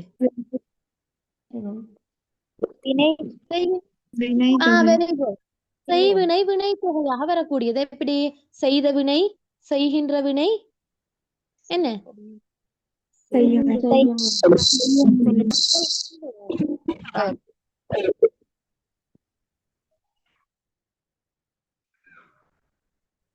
ஓகே. அப்ப அந்த பண்பு தொகைக்கு சரியான ஆன்சர் எது? நறுமணம். சரியா? சரி டீச்சர். உருபகை என்ன தொகை? அதுல தொகை இல்ல. தாத்தா வரும் விருந்து வரும் விருந்து உண்மை தொகையா? வருவிருந்து ரிசா, உண்மை தொகை அடிக்கிறதுனா ரெண்டு பக்கத்திலயும் இருக்கணும். உதாரணமா பாருங்க, இரவும் பகலும். அப்ப இங்க மறைஞ்சுதான் இரவு பகலுன்னு வந்திருக்குது. அல்லும் பகலும் அத மாதிரி சொல்ற மாதிரி. அதே மாதிரி வரவும் செலவும் இப்படி பின்னால ரெண்டு பக்கத்திலயும் வந்திருக்கணும். சரியா? சரி. 13வது கேள்வி பாருங்க. ஓகே, 2016ஆம் ஆண்டு பாஸ் பேப்பர்லயும் இந்த மாதிரியான கேள்விகள் பார்த்தோம். பாருங்க, பின்வருவனவற்றுள் உயர்திணை பலர்பால் பெயர் எழுவாயாக அமையப்பெற்ற வாக்கியமா? பாருங்க புள்ள, உயர்திணை பலர்பால் பெயர் உண்டு வாக்கியத்துல எழுவாயாக இருக்கணுமா? அப்ப நீங்க என்ன செய்ய வேணும் என்றால், ஒவ்வொரு வாக்கியத்திடையும் எழுவாயாக கண்டுபிடிச்சு என்ன செய்யணும்? ஒவ்வொரு வாக்கியத்திடையும் எழுவாய கண்டுபிடிச்சு அந்த எழுவாய் உயர்திணை பலர்பால் பெயராக இருக்குதான்னு பார்க்கணும். சரி, முதலாவது பாருங்க. கேள்வி விளங்கினதா என்னண்டு? ஓகே, முதலாவது கேள்வி பாருங்க. ஆசிரியர் சங்க கூட்டத்துக்கு சென்றார். பயனிலை எது? எழுவாய கண்டுபிடிக்கிற மாதிரி தான் நாங்க என்ன வேண்டி வைக்கணும்?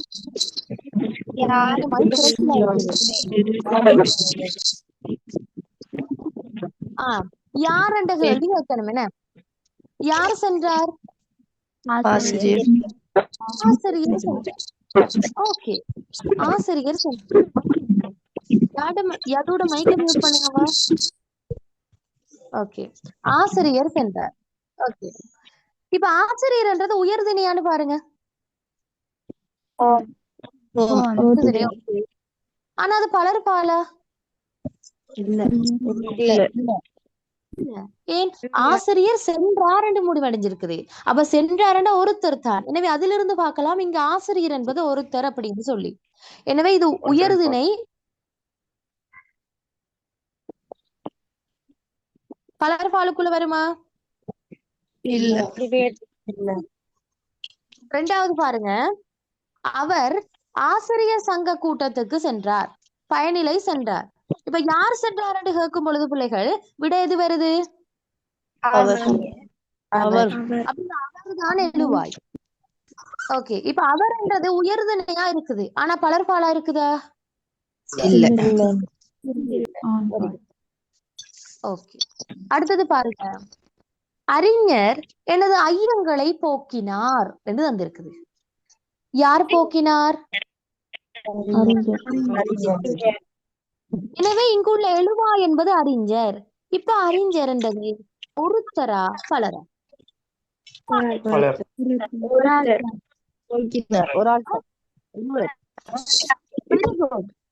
இங்க அறிஞர் என்பது ஒருத்தர். ஏன் ஒருத்தர் எடுத்து பார்க்கலாம்? போக்கினார் என்று தானே முடிஞ்சிருக்குது.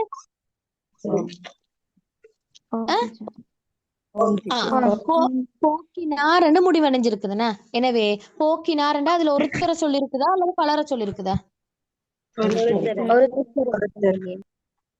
ஒருத்தரை சொல்லிருக்குது. எனவே இங்குள்ள அறிஞர் என்பது ஒருவரை குறிக்கும். சரி, இப்போ அடுத்த வாக்கியத்துல நீங்க கன்ஃபியூஸ் ஆவீங்க. அறிஞர் கூடி முடிவெடுத்தனர். யார் முடிவெடுத்தனர்? அறிஞர். மூணாவதுலயும் அறிஞர், நாலாவதுலயும் அறிஞர். ஆனா நாலாவதுதான் ஆன்சராக நீங்க சொன்னீங்க. எப்படி பலர் ஒரு அறிஞர்ன்றது ஓகே, உயர்திணைன்றது எல்லாருக்கும் தெரியும். ஆனா பலர்பாலன் எப்படி எடுத்தீங்க? நாலாவது வாக்கியம் பலர்பாலன். ஈவெடுத்தனர் வெரி குட். முடிவடைஞ்சிருக்குது எதுல? பன்மை.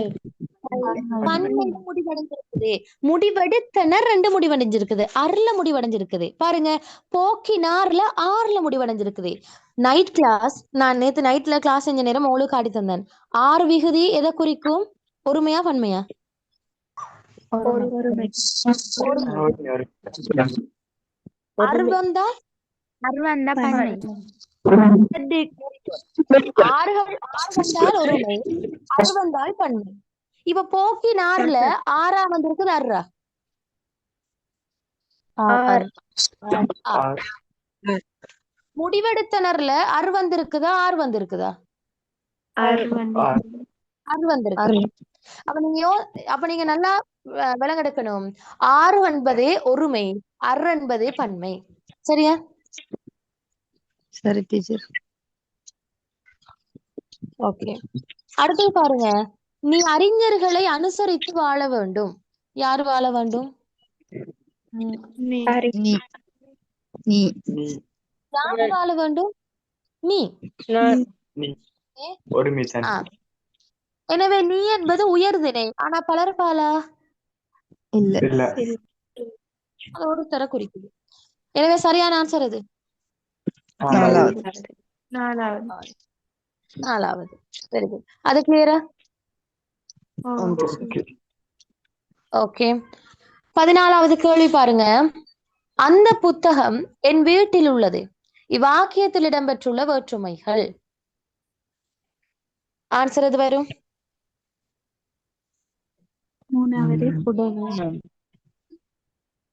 மூணாவது. எழுவாய் உடைமை இடம். ஓகே, சரி. எழுவாய் என்றது எது வெளிப்படுது பிள்ளைகள்? எழுவாய் வேற்றுமையா எழுவாய் ஒன்று இருக்கு. பாருங்க, அந்த புத்தகம் என் வீட்டில் உள்ளது. அந்த புத்தகம் என் வீட்டில் உள்ளது. அப்ப எது உள்ளதுன்னு கேள்வி கேட்கும் பொழுது எது ஆன்சரா வருது? அந்த புத்தகம். புத்தகம். அப்ப இங்க எழுவாய் வேற்றுமை இருக்குது. பாருங்க, எழுவாய் வேற்றுமைகள் வேற்றுமை சேர்க்குமா? இல்ல.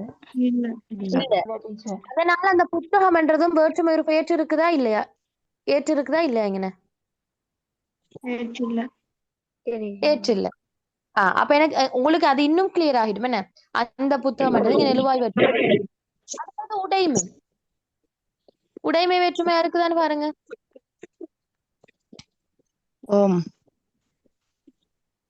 அந்த புத்தகம் என்றது அந்த புத்தகம் உடைமையை குறிக்குதா இல்லையா?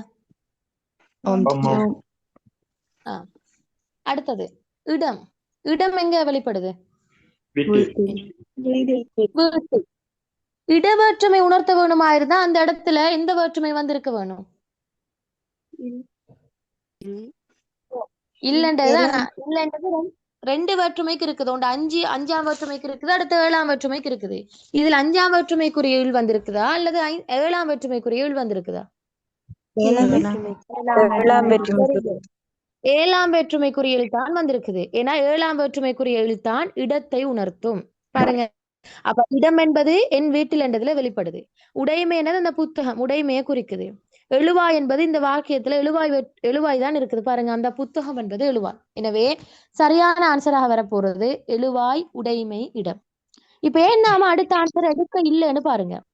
முதலாவதுல உடைமை இடம் தான் தந்திருக்குது, எழுவாய் போடப்பட்டில்ல. அதனால பிழை.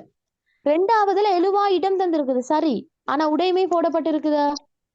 இல்ல. 3வதுல 3 இருக்குது. ஓகே. 4வதுல இடமும் செய்யப்படு பொருளும் தந்திருக்குது. இந்த வாக்கியத்துல செய்யப்படு பொருள் இருக்குதா? இல்ல. எதை என்று கேள்வி கேட்கும் பொழுது இல்ல.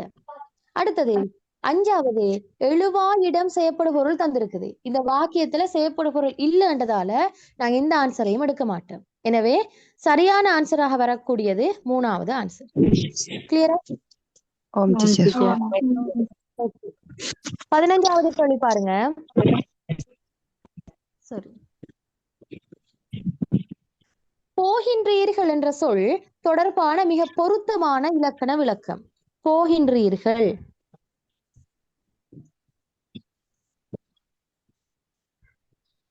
சரி, முதலாவது பாருங்க, படர்க்கை பன்மை தெரிநிலை வினைமுற்று. ஒவ்வொன்றா உடைச்சு பார்ப்போம். போகின்றீர்கள் என்றது படர்க்கையா பிள்ளைகள்? இல்ல மிஸ். இல்ல. அப்ப அது வெரி குட். அது முன்னிலை. ஏன் நாம அவர்கள் போகின்றீர்கள் என்று சொல்ல மாட்டோம், என்ன நீங்கள் போகின்றீர்கள் என்று தான் சொல்லுவோம். எனவே அது முன்னிலை. எனவே இந்த ஆன்சர் பிழை. சரியா? அதுக்கு எங்களுக்கு பார்க்க தேவையில்லை. அடுத்தது இரண்டாவது, உயர்திணை முன்னிலை பன்மை. போகின்றீர்கள் உயர்திணையானு பாருங்க. முன்னிலையாண்டு பாருங்க. பன்மையா இருக்குதான்னு பாருங்க. வினைமுற்றா இருக்குதா? அப்ப இது சரி. சரின்னு சொன்னா நாங்க இதை என்ன சொல்லுவோம், பெண்டிங்ல வைப்போம். மூணாவது பாருங்க, உயர்திணையா இருக்குதா? ஓம். நிகழ்காலமா இருக்குது, பன்மையாவும் இருக்குது, வினைமுற்றாவும் இருக்குது. ஓகே. நாலாவது பாருங்க, உயர்திணை முன்னிலை நிகழ்கால வினைமுற்று. ஆனா அஞ்சாவது பாருங்க, முன்னிலை நிகழ்கால பன்மை வினைமுற்று. எது ஆன்சர் எடுக்கலாம்?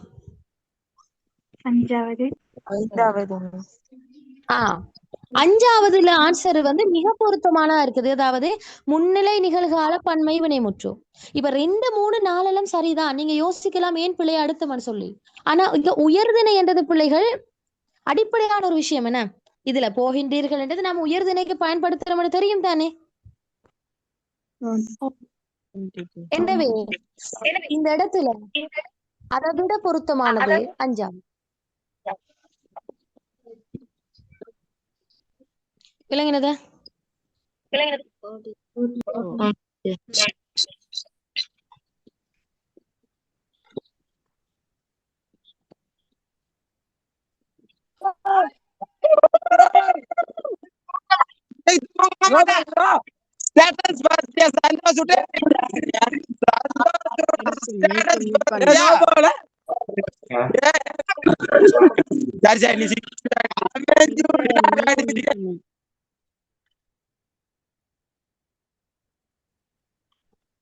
ஓகே, பாருங்களேன். சரி, அப்ப அந்த அஞ்சாவது கேள்வியும் ஓகே.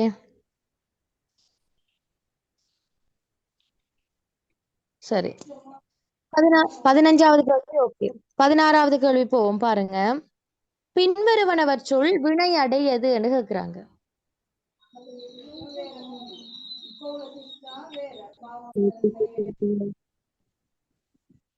என்னது வினையடை?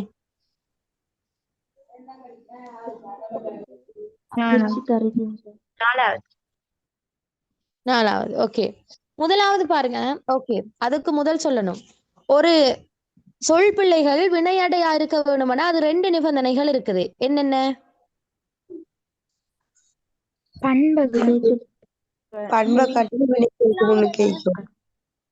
முதலாவது ஒரு வினை சொல்லுக்கு முன்னால் இருக்க வேணும். 2வது பண்பு என்ன? அந்த சொல்லின் பண்புகள். Very good. அதாவது அந்த வினைச்சொல்லினுடைய தன்மை அல்லது பண்பை உணர்த்தி இருக்க வேணும். அப்படி பண்பை உணர்த்தி இருக்கவில்லை என்றால் அது வினை அடையாக நாங்க சொல்லுவோமா? இல்ல. அந்த இடத்துல நாம அதுக்கு என்ன சொல்லுவோம்? வெரி குட், வினை எச்சம். இதுதான் தெரிஞ்சிருக்க வேணும். ஓகே, முதலாவது பாருங்க, கண்ணங்கரையல் என்ற இது வினையடையா? இல்ல. இந்த கண்ணங்கரையில் என்ற இடத்துக்கு பின்னால பிள்ளைகள் ஒரு வினைச்சொல் வரையலுமா அல்லது பெயர் சொல் வரலாமா? பெயர் சொல். அடுத்தது எதிரும் புதிரும். வினையடை இல்ல. வினையடை. அடுத்தது அதிர்ச்சி தருகின்ற. அதுக்கு அடுத்து செய்தி என்று போடலாமா இல்லதா? போடலாம். எனவே செய்தி என்ற பெயர் சொல்லுக்கு முன்னால வந்திருக்குதுன்றதால இங்க அதிர்ச்சி தருகின்றது என்றது வினையடை இல்ல. வினையடையா இருந்தா ஒரு பெயர் வினை சொல்லுக்கு முன்னால வர வேணும். அடுத்தது ஏட்டிக்கு போட்டியாய். வரும். வினை சொல்லு. பேசினான். ஏட்டிக்கு போடியா பேசினான்.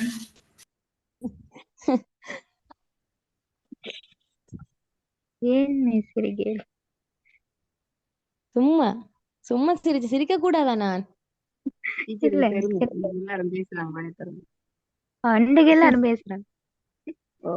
ம் சந்தோஷம். ஏட்டிக்கு போட்டியாய் பேசினான். பேசினான் என்பது வினைச்சொல். அவன் பேசின விதம் எவ்வாறு இருந்தது என்ற தன்மைய இந்த ஏட்டிக்கு போட்டியா என்றது உணர்த்துதா இல்லையான்னு பாருங்க. உணர்த்துது.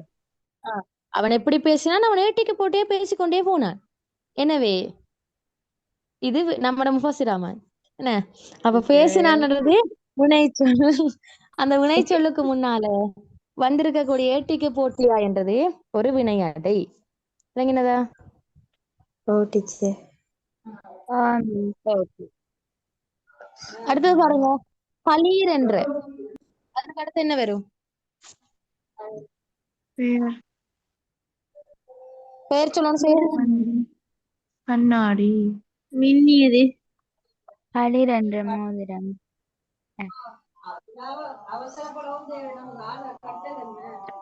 பளீர் என்று ஒரு பெயர் சொல்லுக்கு முன்னாலதான் வரும். இப்ப மின்னியது என்று சொல்லலாம் பாருங்க. மின்னியது என்றா பளீர் என்றுதான் வரணும். உங்களோட உதாரணத்தை வச்சு சொல்ல போனா விளங்கினதா? அது வினை எச்சமாக மாறிடும்.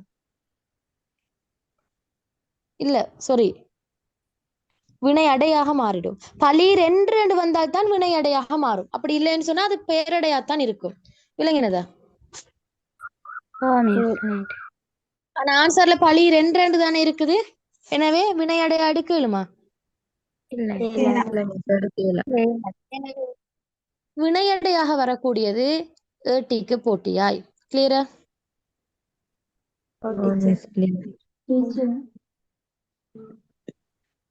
கொஞ்சிடுங்க. சொல்லுங்க. எதிரும் புதிரும் அப்படின்றது எதிரும் புதிருமாக அப்படின்னு வினையடைய அடுக்கலாமா? எடுக்கலாம். எதிரும் புதிருமாக அதுக்கு பின்னாடி இல்ல. நீங்க எதிரும் புதிருமாகன்னு சொன்னா அதுக்கு பின்னால வரக்கூடிய வினை சொல்ல பார்க்கணும். அந்த வினை சொல்லினுடைய தன்மையை உணர்த்தி இருந்தால் அது வினையடையாக எடுக்கலாம். இல்லைங்கனத? சரியா? ஓகே.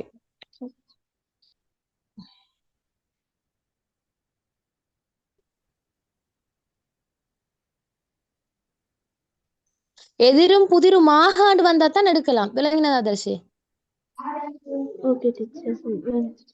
எதிரும் புதிரும் மட்டும் தான் இருக்குது. ஆகாண்டு தர இல்லையே. விளங்கினதா? சரி, 17வது கேள்வி. இன்னும் 4 கேள்விதான் இருக்குது பாருங்க. பின்வருவனவற்றுள் செய்யப்படு பொருள் குன்றிய வாக்கியம். சரி, அவ செய்யப்படு பொருள் குன்றியதா இருந்தா அதோட அர்த்தம் என்ன? செய்யப்படு பொருள் இருக்க கூடா. அப்ப நீங்க பார்க்கணும், ஒவ்வொரு வாக்கியத்திலையும் பயனிலையை கண்டுபிடிச்சு செய்யப்படு பொருளுக்கான கேள்வியை கேட்டு பாருங்க. இருந்தால் அதோட அர்த்தம் செய்யப்படு பொருள் குன்றாதது உண்டு. அப்படி இல்லாட்டி அதோட அர்த்தம் செய்யப்படு பொருள் குன்றியது உண்டு. சரி, விளங்கினதா? முதலாவது ஆன்சரை பாருங்க. முதலாவது பாருங்க, அவன் பாடங்களை கவனமாக படித்தான். அப்ப இதுல பிள்ளைகள் பயனிலை என்பது படித்தான். என்ன அப்ப எதை படித்தான் என்ற கேள்வி பொழுதோ ஆன்சர் எது வருது?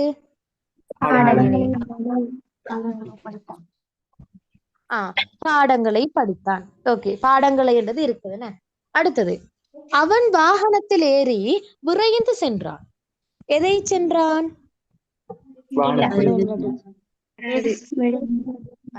எதை சென்றான் என்ற கேள்வியின் பொழுது விடை இருக்குதா? விடை இல்ல. அடுத்து பாருங்க, அவன் படிப்பதற்காக என்னுடைய புத்தகத்தை எடுத்தான். எதை எடுத்தான்? புத்தகத்தை தான். அடுத்து பாருங்க, நல்ல நூல்களை படிப்பது மனநிறைவு தருகிறது. எதை தருகிறது? மனநிறைவை தருகிறது. அடுத்தது, தூசு தட்டி துப்புரவு செய்தார்கள். எதை செய்தார்கள்? துப்புரவு. வீட்டை துப்புரவு செய்தார்கள். அந்த காரியத்தை துப்புரவு. ஓகே, அதுல இருக்குது. அப்ப என்னவே செயற்படு பொருள் குன்றிய வாக்கியமாக எது வரும்? இரண்டாவது வரும். ஓகே, சரி. அடுத்த கேள்வி போவோம் பாருங்க. 18வது, பின்வருவனவற்றுள் அல்ல என்ற சொல்லை கொண்டு எதிர்மறை வாக்கியமாக மாற்ற முடியாத வாக்கியம். நான் இது மாதிரி நிறைய வாக்கியங்கள் பார்த்தேன். இல்லை என்று சொல்ல கொண்டு பார்த்தேன், அல்லன்றதை பார்த்தேன். இதுல கேட்டு இருக்கிறது அல்ல என்ற சொல். பாருங்க, அவள் எப்போதும் நிதானமாக நடந்து கொள்பவள் அல்ல. மாத்த முடியுமா முடியாதா?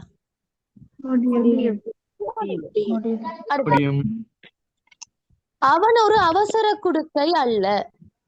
முடியுமா முடியாது?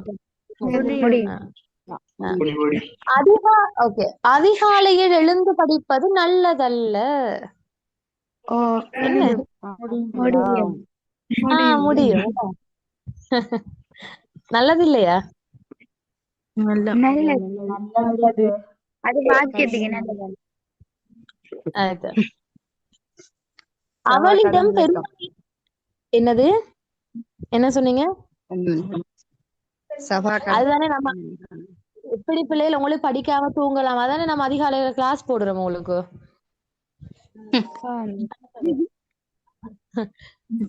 அதிகாலையில் எழுந்து படிப்பது நல்லதல்ல. ஓகே. 4வது, அவளிடம் பெருமதியான புத்தகங்கள் உள்ளன அல்ல. மாத்தேலுமா?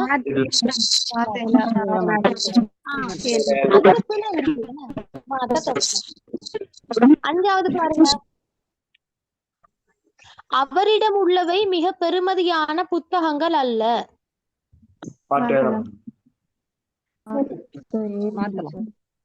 மாத்தலாம். பாருங்க, அவரிடம் உள்ளவை மிக பெருமதியான புத்தகங்கள் அல்ல. மாத்தலாம். எனவே மாத்த முடியாதது எது?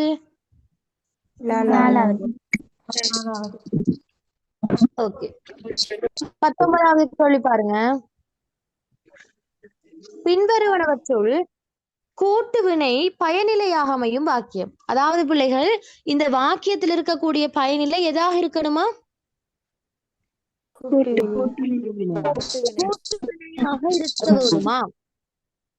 கூட்டு வினையா இருந்தா அதுல என்ன வினை, என்ன 2 வினைகள் இருக்க வேணும்? முதல்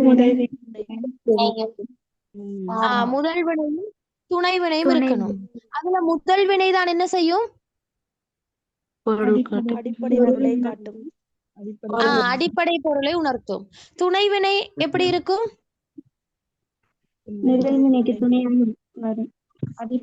அந்த அடிப்படை பொருளை உணர்த்தாமல் முதல் வினைக்கு துணையாக இருக்கும். ஓகே, இப்ப நாம பார்க்கும் பயனிலையில இது கூட்டு வினையாக வந்திருக்குது அப்படின்னு. அப்பா பாருங்க, அப்பா நேற்று கொழும்புக்கு போய் வந்தார். இதுல பயனிலை எது?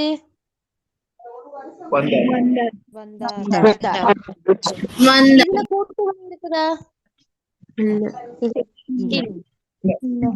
2வது, அம்மா மாமாவை ஆஸ்பத்திரிக்கு சென்று பார்த்தார். பயனிலை எது?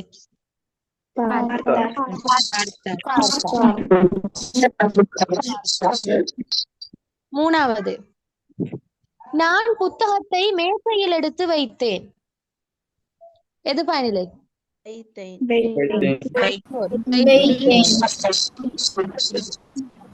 4வது பாருங்களேன், மைக்க கொஞ்சம் மியூட் பண்ணுங்க, யாரையும் இறைச்சலா இருக்குது. அப்போதே நான் மருந்தை குடித்து விட்டேன். எது பயனிலை?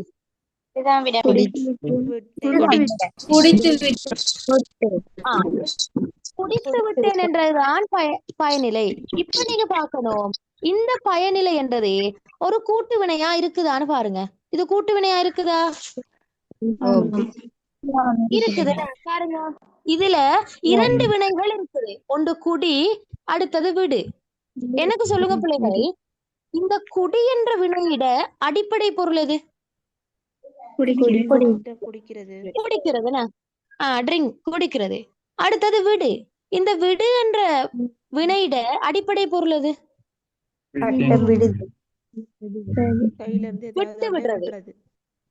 ஏதாவது ஒன்றை விட்டுறது. Very good. இப்ப நீங்க பார்க்கணும், இத கூட்டு வினையா எடுத்தால் எது தன் அடிப்படை பொருள் உணர்த்தது, எது அடிப்படை பொருள் உணர்த்தாமல் முதல் வினைக்கு துணையா வந்திருக்குதுன்னு பார்க்கணும். சரி, இங்க பாருங்க, குடித்து விட்டேன்.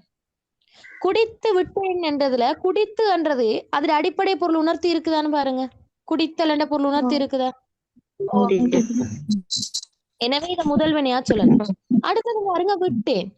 விட்டேன் என்றது பிள்ளைகள் இங்க குடிச்சு போட்டுட்டு கை விட்டுறதையா சொல்லுது, அல்லது குடித்து முடிக்கிறத சொல்லி இருக்குதா?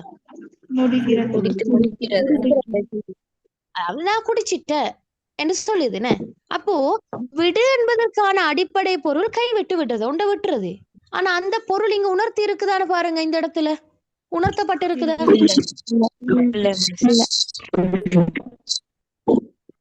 இந்த இடத்துல என்ன நடந்திருக்க சொன்னா, விட்டேன் என்றது தண்ட அடிப்படை பொருளை உணர்த்தாமல் குடித்து என்ற முதல் வினைக்கு சார்பாக நடந்திருக்கு, துணையாக சப்போர்ட்டாக வந்திருக்காரு. எனவே இதுக்குதான் நாம என்ன சொல்லுவோம்? துணைவினை அப்படின்னு சொல்லுவேன். எனவேதான் முதல் வினையும் துணை வினையும் சேர்ந்தால் அது கூட்டு வினை. அப்ப குடித்து விட்டேன் என்ற கூட்டு வினைய இது பயனிலையாக கொண்டிருக்குது. எனவே ஆன்சரா போடலாம். அடுத்தது பாருங்க, அக்கா குழந்தையை தூக்கி கொண்டு சென்றாள். பயனிலை சென்றாள். பயனிலை சென்றாள். அப்ப இதுல கூட்டு வினையா இருக்குதா? இது இல்ல. இங்க தூக்கி கொண்டு வந்ததும் அடிப்படை பொருள் உணர்த்தது, சென்றாலனது அவங்களோட அடிப்படை பொருள் உணர்த்தி இருக்குது. எனவே இதுல துணை வினைகள் இல்ல. துணை வினைகள் இருந்தால் தான் பிள்ளைகள் கூட்டு வினையாக அமையலாம். துணை வினை இல்லாம முதல் வினைகளா இருந்தால் அது கூட்டு வினையா?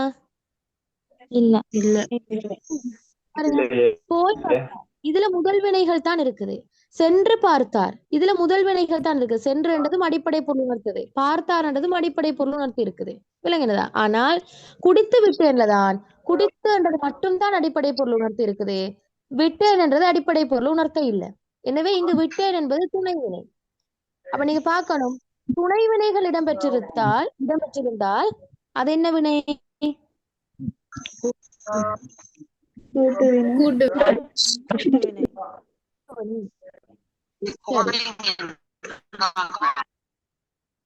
ஓகே, இப்ப 20வது கேள்வி பாருங்க, முடிய போதும். பின்வருவனவற்றுள் வினா சொல் இடம்பெறும் வாக்கியம். உலகள் வினா சொல்ல கேட்டிருக்காங்க. எது? இரண்டாவது மிஸ். எப்படி எடுத்தீங்க? ஏன் அப்படிங்கிற வினாச்சொல் வந்திருக்கு. சொல்லி இருக்கு. அதாவது பிள்ளைகள், ஏனைய வாக்கியங்கள்ல வினா எழுத்தாலதான் அந்த வாக்கியம் வினா வாக்கியமா மாறி இருக்குது. ஆனால் 2வது வாக்கியத்துல வினா சொல்லுண்டு வந்ததாலதான் அந்த வாக்கியம் வினா வாக்கியமாக மாறி இருக்குது. உங்களுக்கு தெரியும் வினா எழுத்துக்கள் என்னென்ன எழுத்துக்கள் இருக்குது?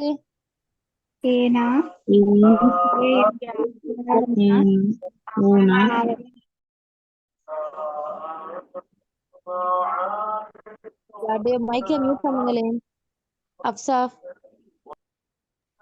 ஓகே, மைக்கை மியூட் பண்ணுங்க. அதாவது பிள்ளைகள் வினா எழுத்துக்கள் இருக்குது. குறிப்பாக என்றதும் யா, இது முதல்ல தான் வரும். என்ன யார் எடும்போதோ அந்த சொல்லுட முதலாவதா இருக்குதுன்னா பாருங்க, என்ன என்று சொல்லும் போதும் அதோட எழுத்து முதலாவதா இருக்கிற எழுத்து அது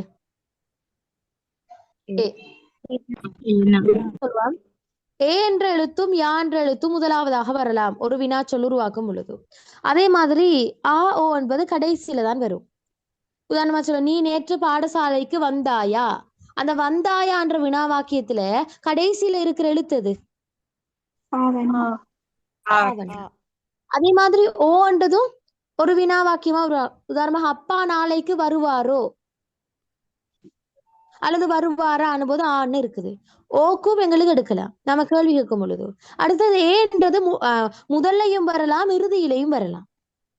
ஏன் நீ பாடசாலைக்கு வரவில்லை, அப்ப ஏன் என்னும் போது ஏன்னது முதலாவதா இருக்குது. இல்லைங்கதா? எனவே இது பாடமாய் கொள்ளுங்க. ஏ யா முதலும் ஆ ஓ ஈற்றும் ஏ இரு வலியும் என்று சொல்லுவாங்க. ஓகே, சொல்லுங்க, யாரோ டீச்சர்னு சொன்னீங்க. என்ன விஷயம்? ஆன்சர் சொல்லிட்டீங்க டீச்சர். ஓகே ஓகே சரி பாருங்க.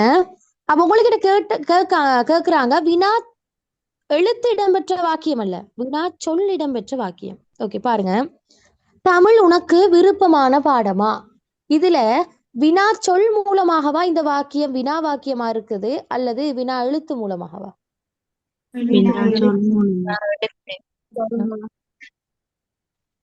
எழுத்து மூலமாக. பாருங்க, தமிழ் உனக்கு விருப்பமான பாடம் என்று முடிச்சிருந்தா அது வினா வாக்கியம் இல்ல.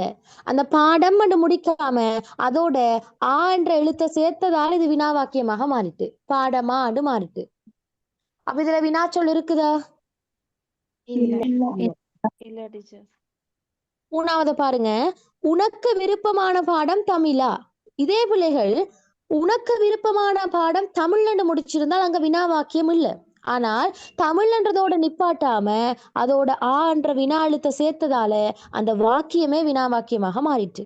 எனவே இந்த வாக்கியத்தை வினா வாக்கியமாக மாத்தினது ஒரு வினா சொல்லா அல்லது வினா எழுத்தா? வினா எழுத்து. வினா எழுத்து. அடுத்தது, தமிழ் உனக்கு விருப்பமான பாடம் இல்லையா? இதே பிள்ளைகள் தமிழ் உனக்கு விருப்பமான பாடம் இல்லை என்று சொல்றத அந்த ஆண்டத்தை சேர்க்க போய் வினாவாக மாறிட்டு.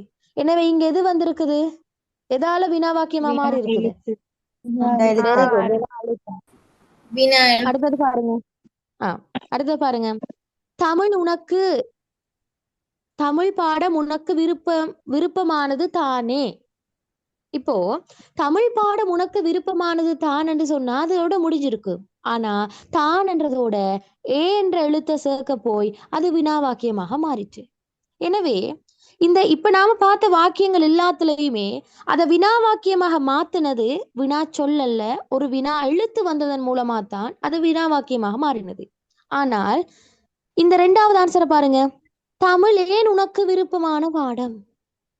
பாருங்க, தமிழ் உனக்கு விருப்பமான பாடம் என்றதுக்கு ஏன் என்ற வினாக்குள்ள போட்டதாலதான் இது வினா வாக்கியமாகவே மாறினது. விளங்குதா?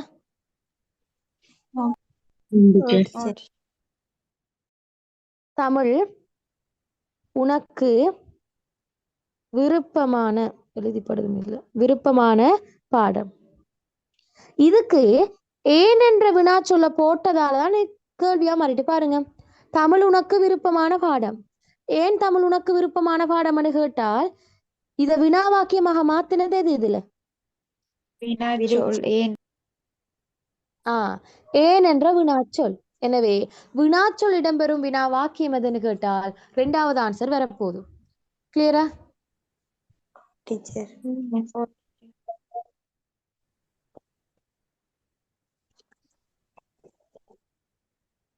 ஓகே, கிளியரா? ஓ டீச்சர். 20 கத்துன 20 ரெண்டாவது டீச்சர். 20க்கு 20. நம்ம எதுக்கு முன்னுக்கு செஞ்சே தர டீச்சர், அதால. ஓ டீச்சர். இப்ப ரிவிஷன் ஆகுதா? ஏன்னா ப்ரொஜெக்ட் கிளாஸ் புதிய புள்ளைகள் இருக்குது என்ன படியால செஞ்சேன். நம்ம புள்ளைய செஞ்சு